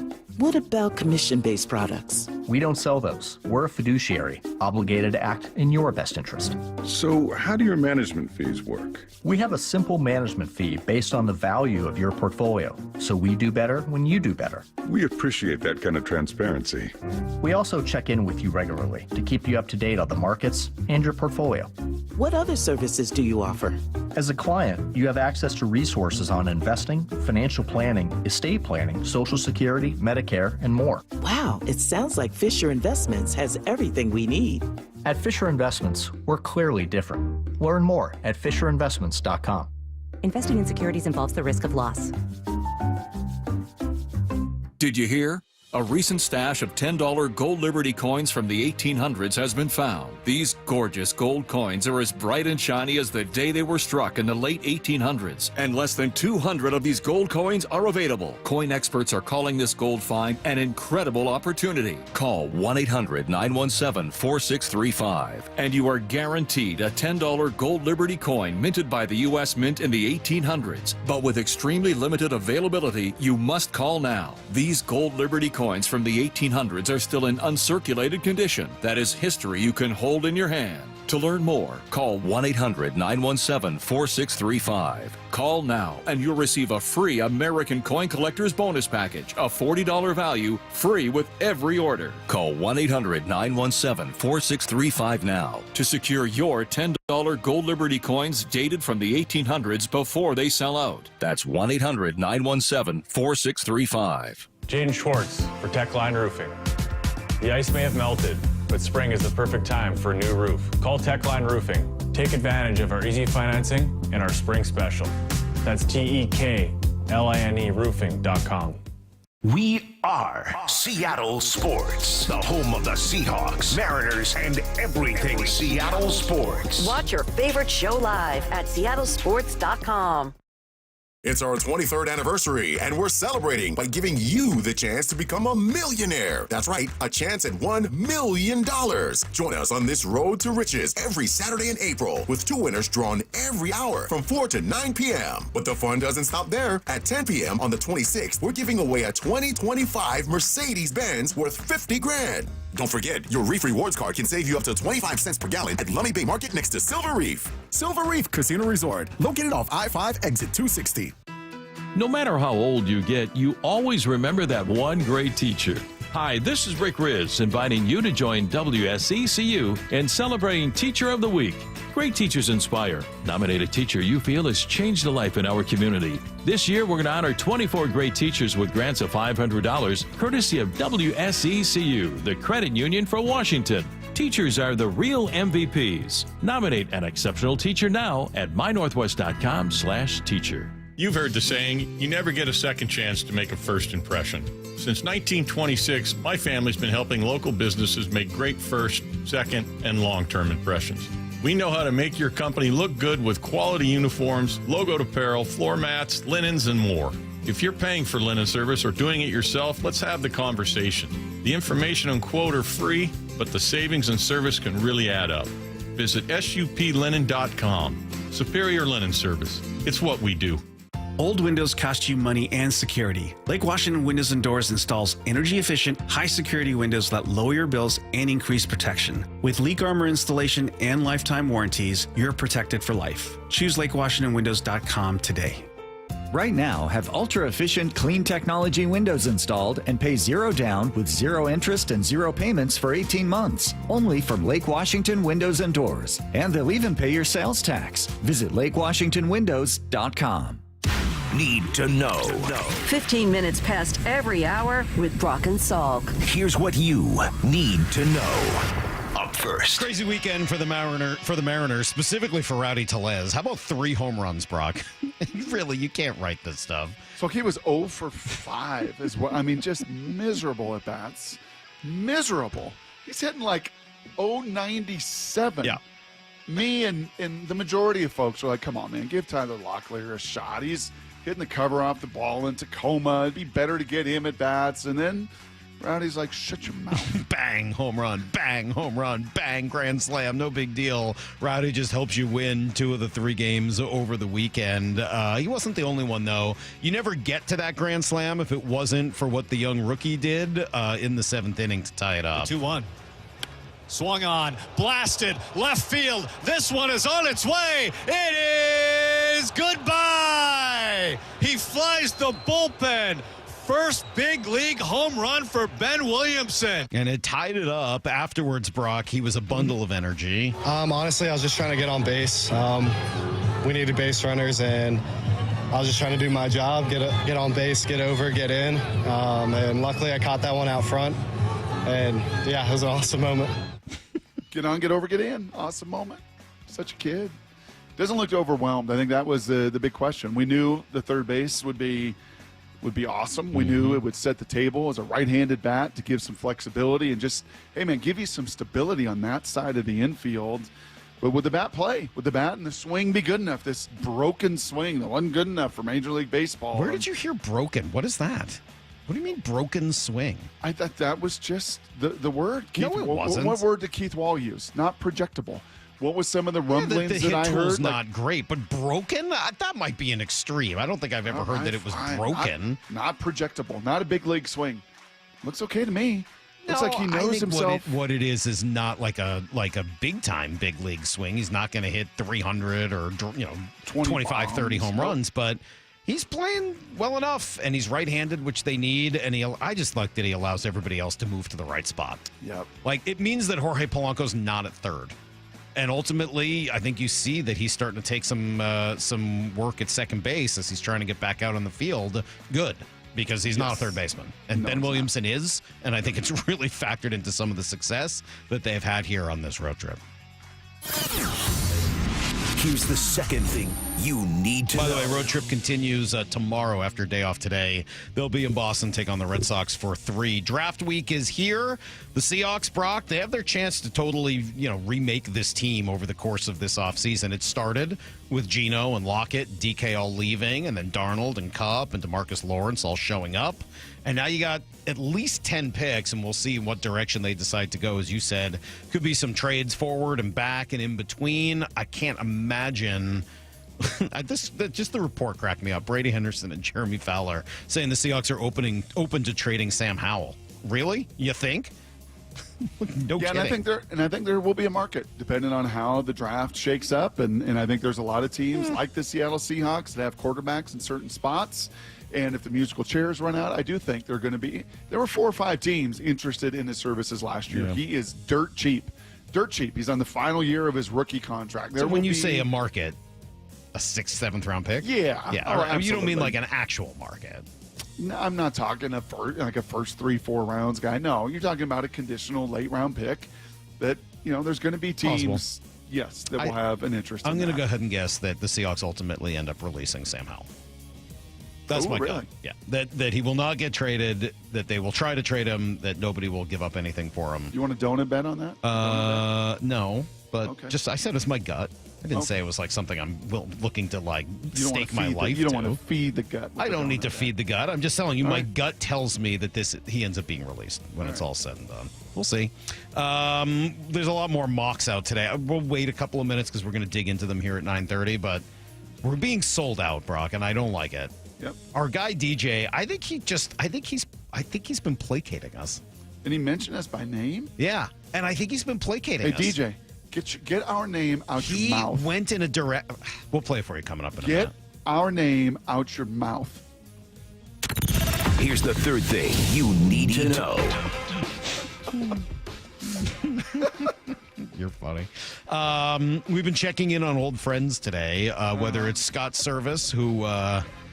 I feel like did not take the bait. Give me the other cut. The other cut's a little hotter. The 54%. You think so? Whatever. I didn't think the other cut was all that hot either. I thought he was just like kind of pumping up where he's at. Yeah, give me the biggest He difference. was asked, okay, what is the biggest difference in where you're at now compared to where you were? And this is what he said. For me, kind of seeing what the Padres done, and I just came on board here in January, there are stark differences. There's no question about it. I think the thing that stood out for me first was just the number of people who work for the Padres. And the different departments that they have and how they're built out. It's just different. Doesn't make it right or wrong, or it's just a different vibe to it. Yeah, I didn't feel like there were shots taken there. Just like, hey, they do things differently here. They have, they've invested in different things. I mean, again, of all the things to rip the Mariners for, I think the systems that they've put in place have been generally really well thought of, from scouting to development and all of that. So I didn't take any of that as a shot. All right. Do you? I don't. No, I don't see it as a shot, but is there, something to be said there that, boy, they throw a lot of manpower and a lot of resources at it. Again, I don't think that's been the issue. The international side have been good. The draft's been unbelievable. The development piece of your own have been really, really strong. Yeah, again, I don't feel like Scott was taking shots with that or with the 54% comment where, he was asked about it and what was he going to say? Hey, look, I think the manager's doing everything he can. That's the position I know the most about. It's the position that I was in. So, all right, that's everything you need to know. You have any concern about Jude's answer on George Kirby not even throwing yet, really? Not throwing in a game yet in extended spring training? Right. Well, it'll be on Friday that Hollander will be back with a little note card and telling everybody where he is at. But I would have thought by this point he would have been throwing some beyond sim games. Yeah. He would be playing in some games at the lowest levels, and we have not heard that. Yeah, a little surprising. Maybe not the end of the world, but again, I'm sure they're being cautious and all that. I don't know, kind of jumped out to me of like, man, I was really sort of hoping that you'd be at a point by now where George Kirby was starting to factor in and we're starting to talk about when he was actually going to be back with the big league team. All right. We've got sound. I can't even believe we have to play this. I can't even believe this is a thing. I honestly, Brock, I feel a little betrayed. I feel a little lied to. I feel a little placated. I feel a little patronized. I don't like it, but we'll play it next. I'm Brock and Salk. Seattle Sports, your home for Bump and Stacy. Weekdays 10 to 2. Mike Greenberg, kind enough to join us. Do I believe in Sam Darnold? Yes. Do I believe that he will duplicate what he did a year ago? I'm not so sure. He definitely has the talent. He is turnover prone. It is not realistic to think that's going to get coached out of him. But I think he is more than good enough to win with. Hear the rest of this interview on demand at seattlesports.com and on the Seattle Sports YouTube page. Hey, it's Mike Salk here, and let's talk about your home and specifically the insulation in it. Yeah, do you ever spend any time thinking about it? Probably not, but here in Seattle, greater Seattle area, not uncommon at all for homes to have damaged insulation or even worse, none at all in their crawl space or attic. So in the winter, that's one of the reasons your home may feel super cold and drafty. And then in the summer, as we're getting closer here, it can turn your house into an oven. Well, here's the good news. Utility companies do have special incentives to help with the cost of having your home properly insulated, including this once-in-a-lifetime rebate from Puget Sound Energy. So if you're a PSE customer, If your home was built before 1990, you can qualify to receive a rebate on up to 95% of the cost to get it all properly insulated. Yep, 95%.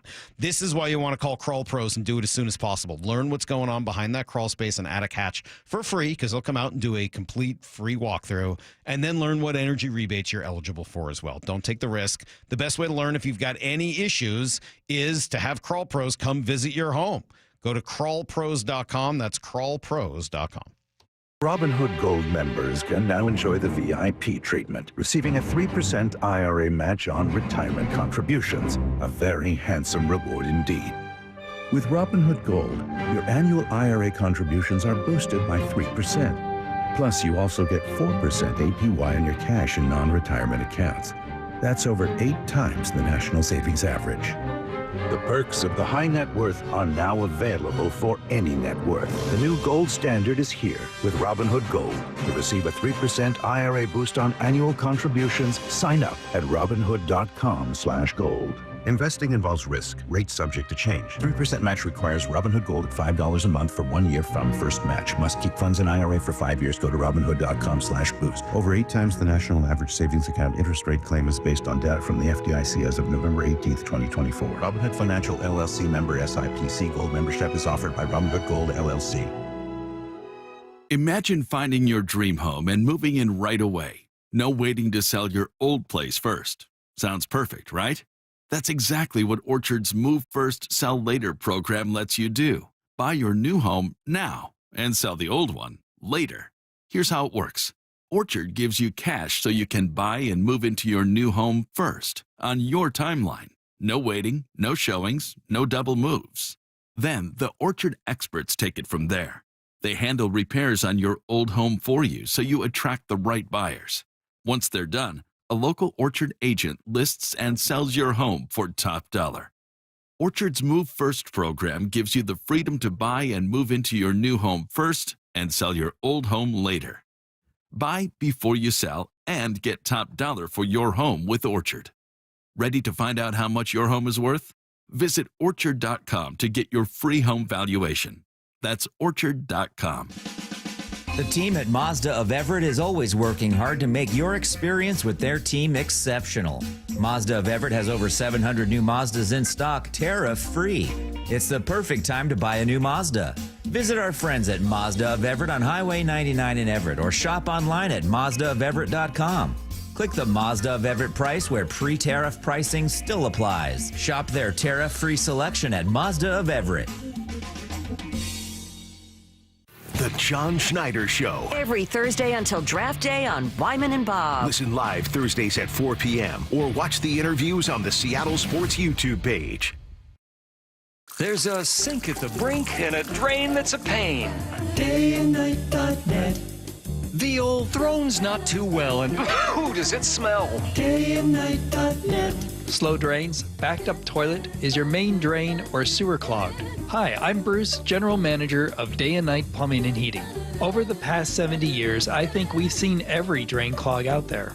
If your pipes aren't draining from a small fix to a major repair, our sewer and camera inspection will show exactly where the problem is. I promise you, our experienced technicians will find the issue, the right solution, and do it at a fair price. Give us a call or visit Dayandnight.net. I guarantee whether Day and Night is your first choice or your smart second opinion, we'll work harder than anyone to earn your trust. If you have a drain that's slow or clogged, call Day and Night. Now you'll save $50 off any drain cleaning. Slow or clogged drains? You know where to go. Dayandnight.net. Welcome to Staples. Hi, I hear Staples prints it all. Oh, you bet. Posters, banners. Can you print it all for Mother's Day? Oh, of course. Photo gifts like canvas prints, photo puzzles. Can you print it all for graduation? Sure can. Custom cards and invites. Can you print a huge banner with the grad's picture? Oh, definitely. Even an embarrassing baby picture? Oh, those are the best kind. I know, right? Print it all for moms and grads at Staples. And right now, get 40% off custom cards, invites, and photo gifts. N75 exclusions apply. Visit staples.com/print for details. Workdays can be unpredictable, but your workwear shouldn't be.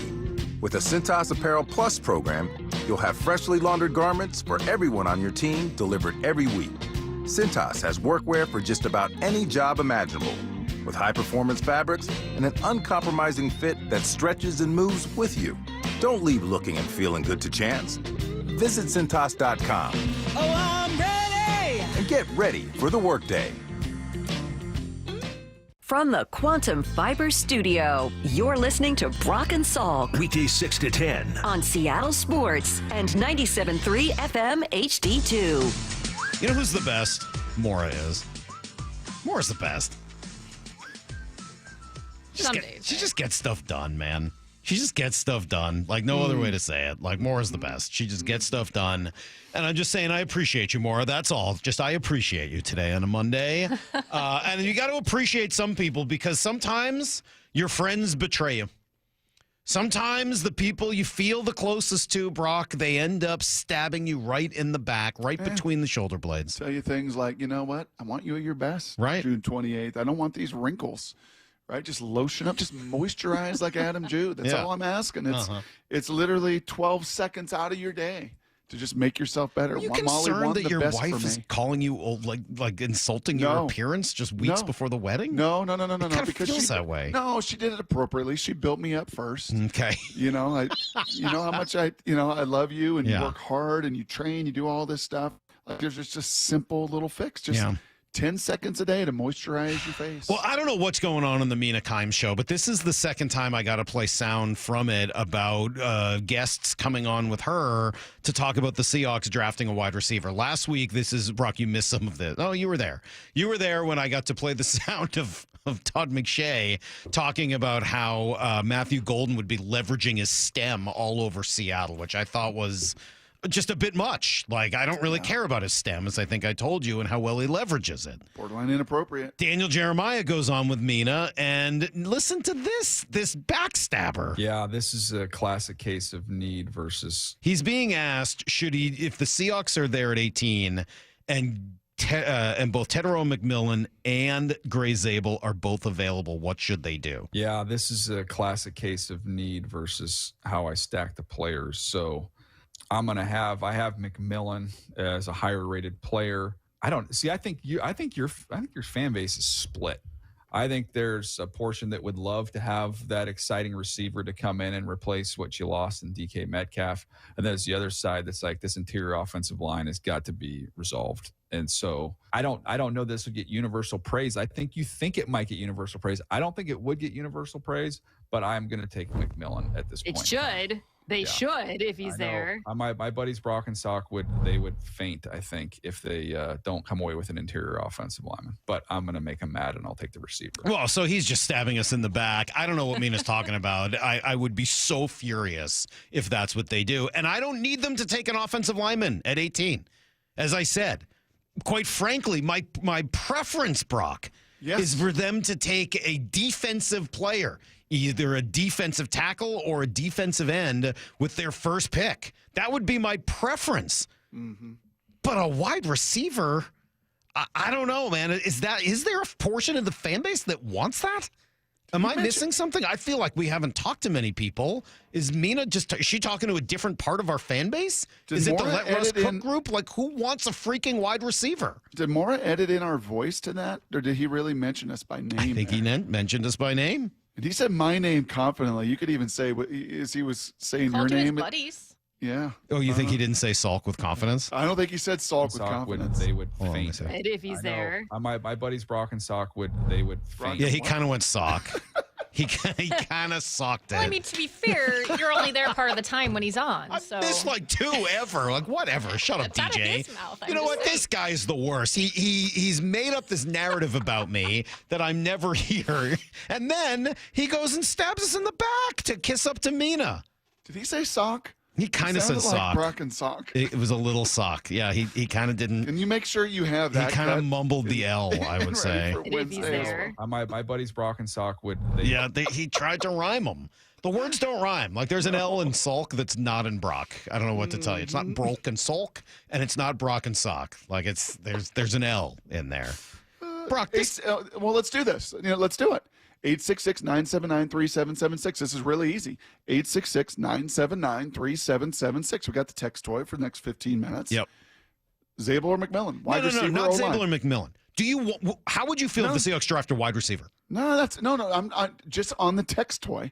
Make it very, very easy for the text toy. The problem with that, wide receiver or O-line, wide receiver or O-line. Okay, that I can handle because I think it's hard for people to really know the scouting differences between the players. Or O-line. They've heard us talk about it. All right, for if the 2+ Seahawks are going to months. draft one of those two things at 18, Yes. would you rather it be a wide receiver or an offensive lineman? Yes. I don't even see how this is a debate.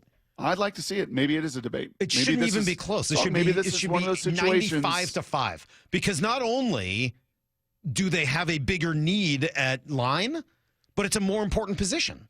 Like, what am I missing? Yeah, wouldn't you just be driving in a flat circle if you drafted McMillan? Because say he's great like DK is, then down the line you have to pay him, and then he's going to hold out potentially. Like, isn't it just the same thing you were just dealing with? No, because DK for the first 4 years, Lyle, was great. The value that you got out of DK But you still have Metcalf to pay him. So draft him in the second round like you did with DK. Mm-hmm. By the way, it's not close. I haven't seen one person here say wide receiver. Offensive line, obviously offensive line. Not even a close debate. Offensive line. Take Nick Immanwari. That's a different one. Offensive line, Brock and Salk. Hey, it's not Salk. That's enough out of you guys. Please, for the love of God, it's offensive line, O-line. I don't see one person here saying wide receiver. Not one. Not one. One person said guard in the first round. If Ted is there, you take him. Nope. And that's it. That's just one. Okay, one. I knew there'd be an outlier or two. And as I've been saying, I don't even think offensive line has to be the pick there. I think they should go defense. If you have the opportunity to trade up, Brock, for this Javon Walker, I'm in. If you have the opportunity Jalen Walker, excuse me. If you have the opportunity to trade up for Jalen Walker, I'm in. If you have Javon had to get an Israeli ACL. I know, sorry, wrong Walker. That was Javon who had to get the Israeli cadaver knee. I'm sorry about that. Man, this text toy is just on fire. Just We got a couple of wide receiver ones rolling in. Draft week. It should be on fire. It should be. Do we need an epic poll too? No, it wouldn't be epic. It would be very easy poll. Everyone takes offensive you line. Think that. It only gets interesting right if you start mixing in defensive line. Are you going to put defensive line in there? Nope. So because that's my choice. So with the 18th if you can't trade up and you can't trade back, I want Kenneth Grant, man. I want defensive line. I don't want offensive line. I mean, I think they need to go offensive line then in the second round. But this idea of going with a wide receiver is nutsy. 253 says wide receiver because I hate you. Oh, well, that's fine. Yeah, the only people saying wide receiver are people that want to see you freak out. Well, that's fine. And they will see me freak out. Yep. Even with that, almost nobody is saying wide receiver. It's just a bad idea.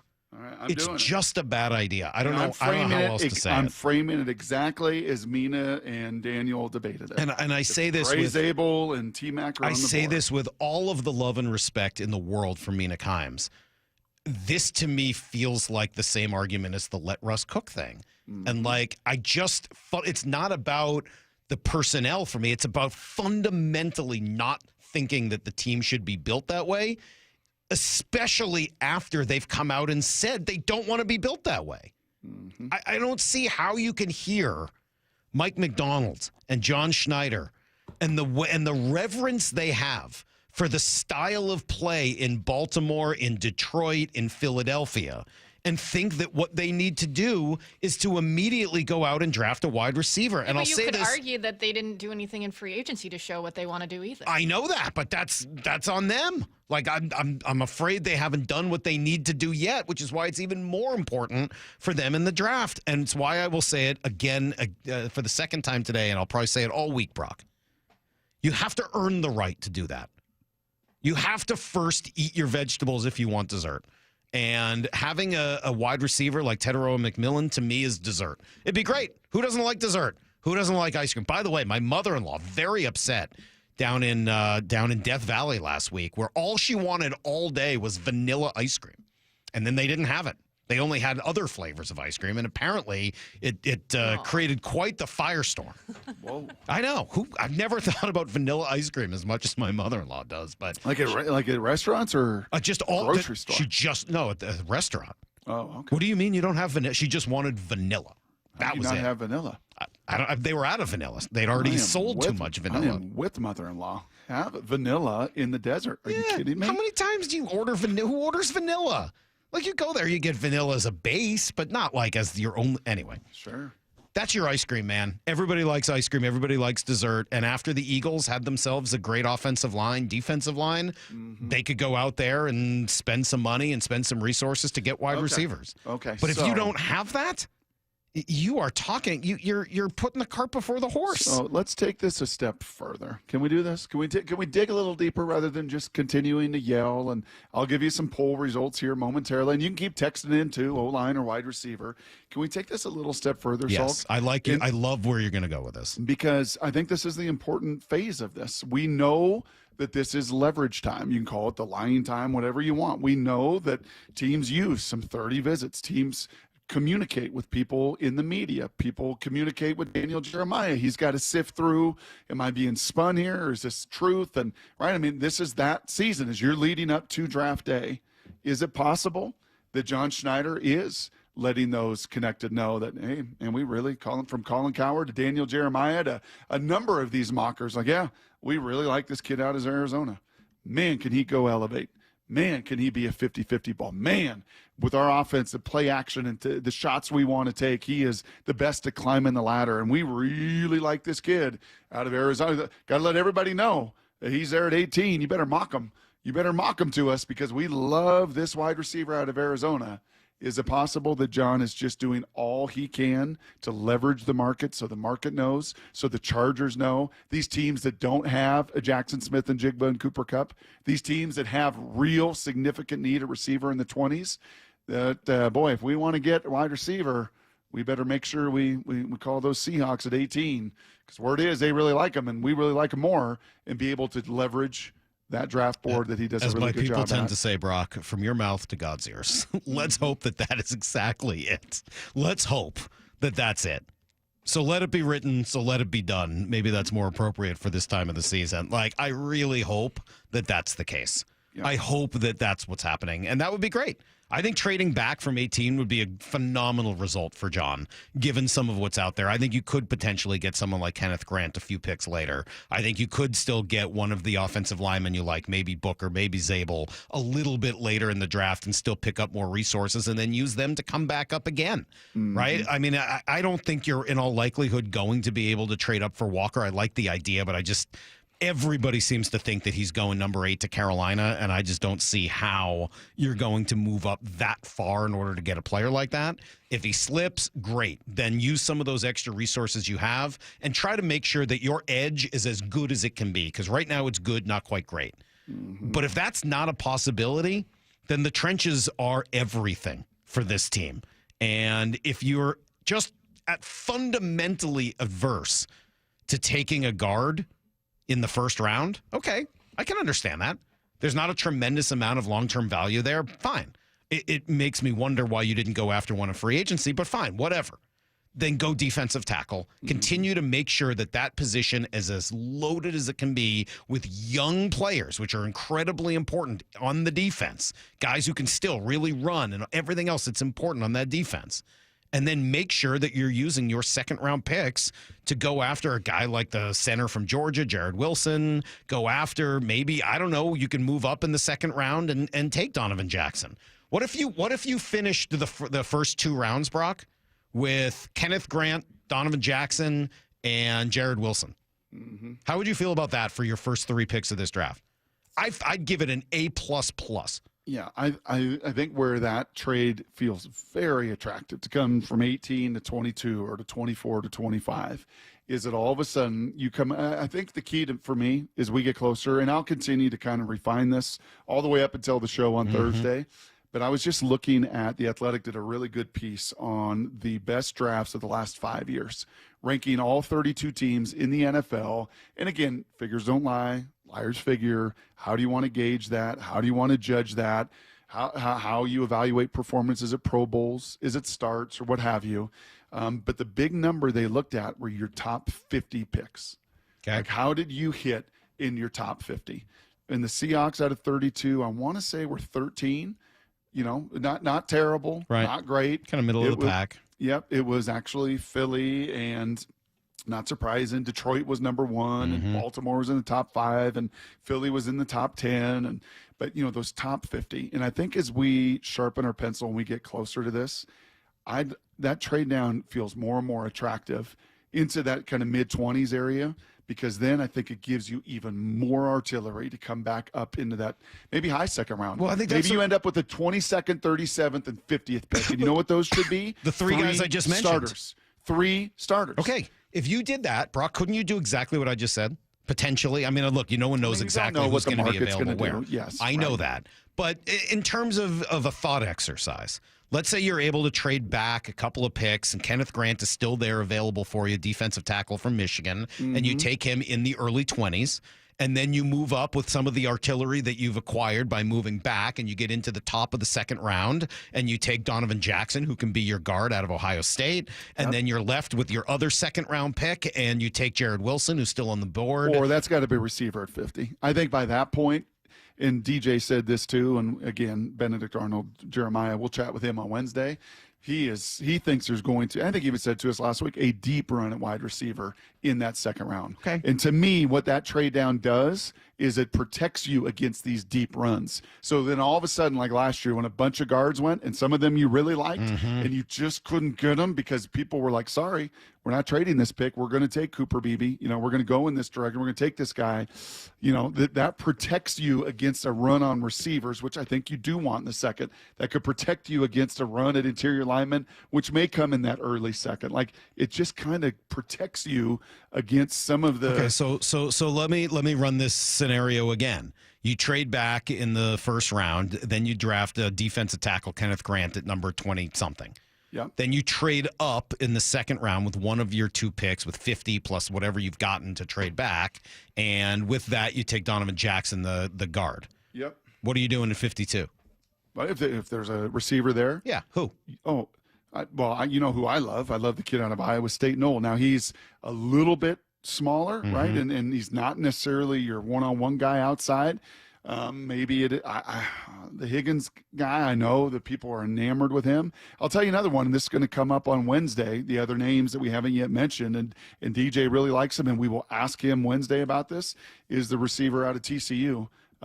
Besh, who is a tight end, H-back, transition to outside. He's great and competitive 50-50 balls. He's big body. He's hungry. He's physical. He's a lot of these things where there's red flags with Tetairoa when it comes to kind of finish, effort, physicality, blocking, want to. This dude checks every one of those boxes. What about the other kid from Iowa State? Higgins. The one who's got the same name as the guy that you profiled. There's a Jalen Knoll and a Jaden Higgins. Yeah. But didn't you also? Yeah, but no, I profiled. No, you also profiled the linebacker who's got almost the same. Jay Higgins. Yeah. Higgins. Oh, okay. It was Jay Higgins. Okay. Yes, Higgins and Higgins. Yep. Okay. What about the kid from Missouri, Luther Burden? That's another day 2 receiver, right? It is. He might be up, in that upper echelon of those. So maybe you come up and get him at 38, 39. Let me ask you then about all of a sudden an interior lineman at 50 or 52. I really feel, Brock, you have to take. If you don't take an interior line, if you don't take a lineman in the first round, you have to use your first pick of the second round on it.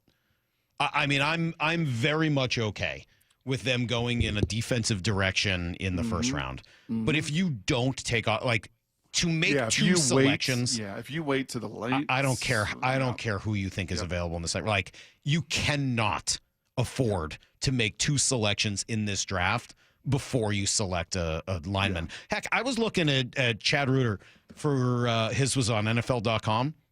He had the Seahawks going wide receiver. I think it was McMillan. Maybe it was Golden, but it was wide receiver, then corner, then Quinn Ewers. Yeah. Like, if you take 3 players that play that far away from again, that will be my reaction. Yeah. I don't think I have the brain bandwidth to deal with that. Yes. I don't think I have the emotional regulation to handle them going wide receiver, corner, quarterback, especially if it's Quinn Ewers in the first 3 picks. Well, to quote you have not earned the right to not take advantage of the offense, the line of scrimmage. You have not earned the right in building, and nobody has, largely in the NFL. There's 3-4 teams. 28 teams in the NFL that have not earned the right, in my estimation, to just play the perimeter game and get all the perimeter pieces without addressing the line of scrimmage offensively and defensively. And you'd be I'd have a super, super hard time with that, Salk. Oof. If you were to wait till the third round and say, well, the grades in the second and third are not that much different on these offensive line, and we kind of all got them grouped here. And there's a physical proportionality, God-gifted tools of strength and speed and power that are different in top 50 players than players outside of that range. They're just are. Yeah, you got to make sure at least one of those picks is on the offensive line. And then again, I'm a little frustrated that the class kind of is what it is on the edge, because I still think that would be such a great way to really make this team great, is to make your edge even better. I just don't. I'm going to keep coming back to what DJ said, which is the only two players in this draft that you would consider to be significant likely upgrades over your edge players now are Abdul Carter and Jalen Walker. And that's it. Right? I mean, they're just that's essentially the starters versus stars. Starters versus stars. And okay, you've got epic starters. Poll. Epic poll. Nah, not epic poll. I didn't even label it epic poll, Because but I it's need not you to epic. retweet it, Salk. I already did. I need your audience. Lyle Moore, if you would please do the same. I need all the audience, not just my fringe audience. So with the 18th pick, and these two are on the board, the exact question they had for Mina, right? The exact thing that Mina set up with Daniel Jeremiah, right? And what did DJ say? Well, I think it's polarizing. It is polarizing. Well, actually, it's not polarizing. It's 77% Grey Zabel, 23% T-Mac. Yeah, and I think 23% of the people are drinking before 10 a.m. No, 23% are still play fantasy football, Salk. And fantasy football doesn't have a left guard or a center or a right guard. You're They've right. got difference. 23% of the people are fantasy football players. Yes, that makes sense. Hey, What? No, I mean, it's fine. I voted offensive line, and I'm a fantasy football player. Only play fantasy football, right? Like, only care about that and see the world through that lens. Like, I can't come up with another reason. I can't come up with another reason. Yes, you can. 23%. I'll come up with a few other reasons. 23% would say, hey, man, your Sam Darnold needs weapons. There's a reason he had a breakout year last year. And his name was Jefferson and Addison and Hawkinson, and he had weapons and receivers to throw to. 23% would say, hey, that's great. But everyone will tell you, even in this system, this Kubiak system, shortcoming is you better have some outlet. You better have some answer in the passing game. You better have somebody that can win one-on-one. Daniel Jeremiah would tell you it was great. The Chargers were great. They could run the ball and they could move people. But when push came to shove in the playoffs, Salk, do you have somebody on third down, somebody on one-on-ones who can win enough? So I think 20% would say there is something to be said for those arguments and needing a difference maker on the perimeter. Yeah, it was interesting kind of looking at Kevin, that guy we talked to last week, Kevin Cole. He did an interesting study as well that showed that, like, that whole finding your team weapons for the quarterback, not that important. Just not nearly as important as who the quarterback is and what you have protecting them. So we'll see, man. We still got a few more days. We've got tomorrow's debate, Wednesday's debate, and then Thursday. Looks like finally, Klatt at 7:30 tomorrow. Oh, nice. So Klatt and Passon on the same day. I better get a lot of sleep. You know what Klatt loves? Oh, as much as anything. Making If there's fun. anybody on earth that appreciates Salk's blink scouting ability, it's Joel Klatt. I'll make sure to give Joel some of my blink scouting does he theories. love your blink scouts? He got so mad last year. All right. Well, it's time for us to get out of here. The Brock and Salk show is going to wrap things up. Thanks, DJ. We'll give him some grief on Wednesday. Stick around for Stumpin' Stacy. Oh, no, Bumpin' Stacy. Okay, good. Yeah, let's make sure we get that name right. Did you watch the Ohio State game? No. Bumpin' Stacy coming up next. We'll catch you guys tomorrow morning at 6 a.m. Until then, Brock, the hay. Barn. Oh, it's in the barn. See everybody. Get to the chopper!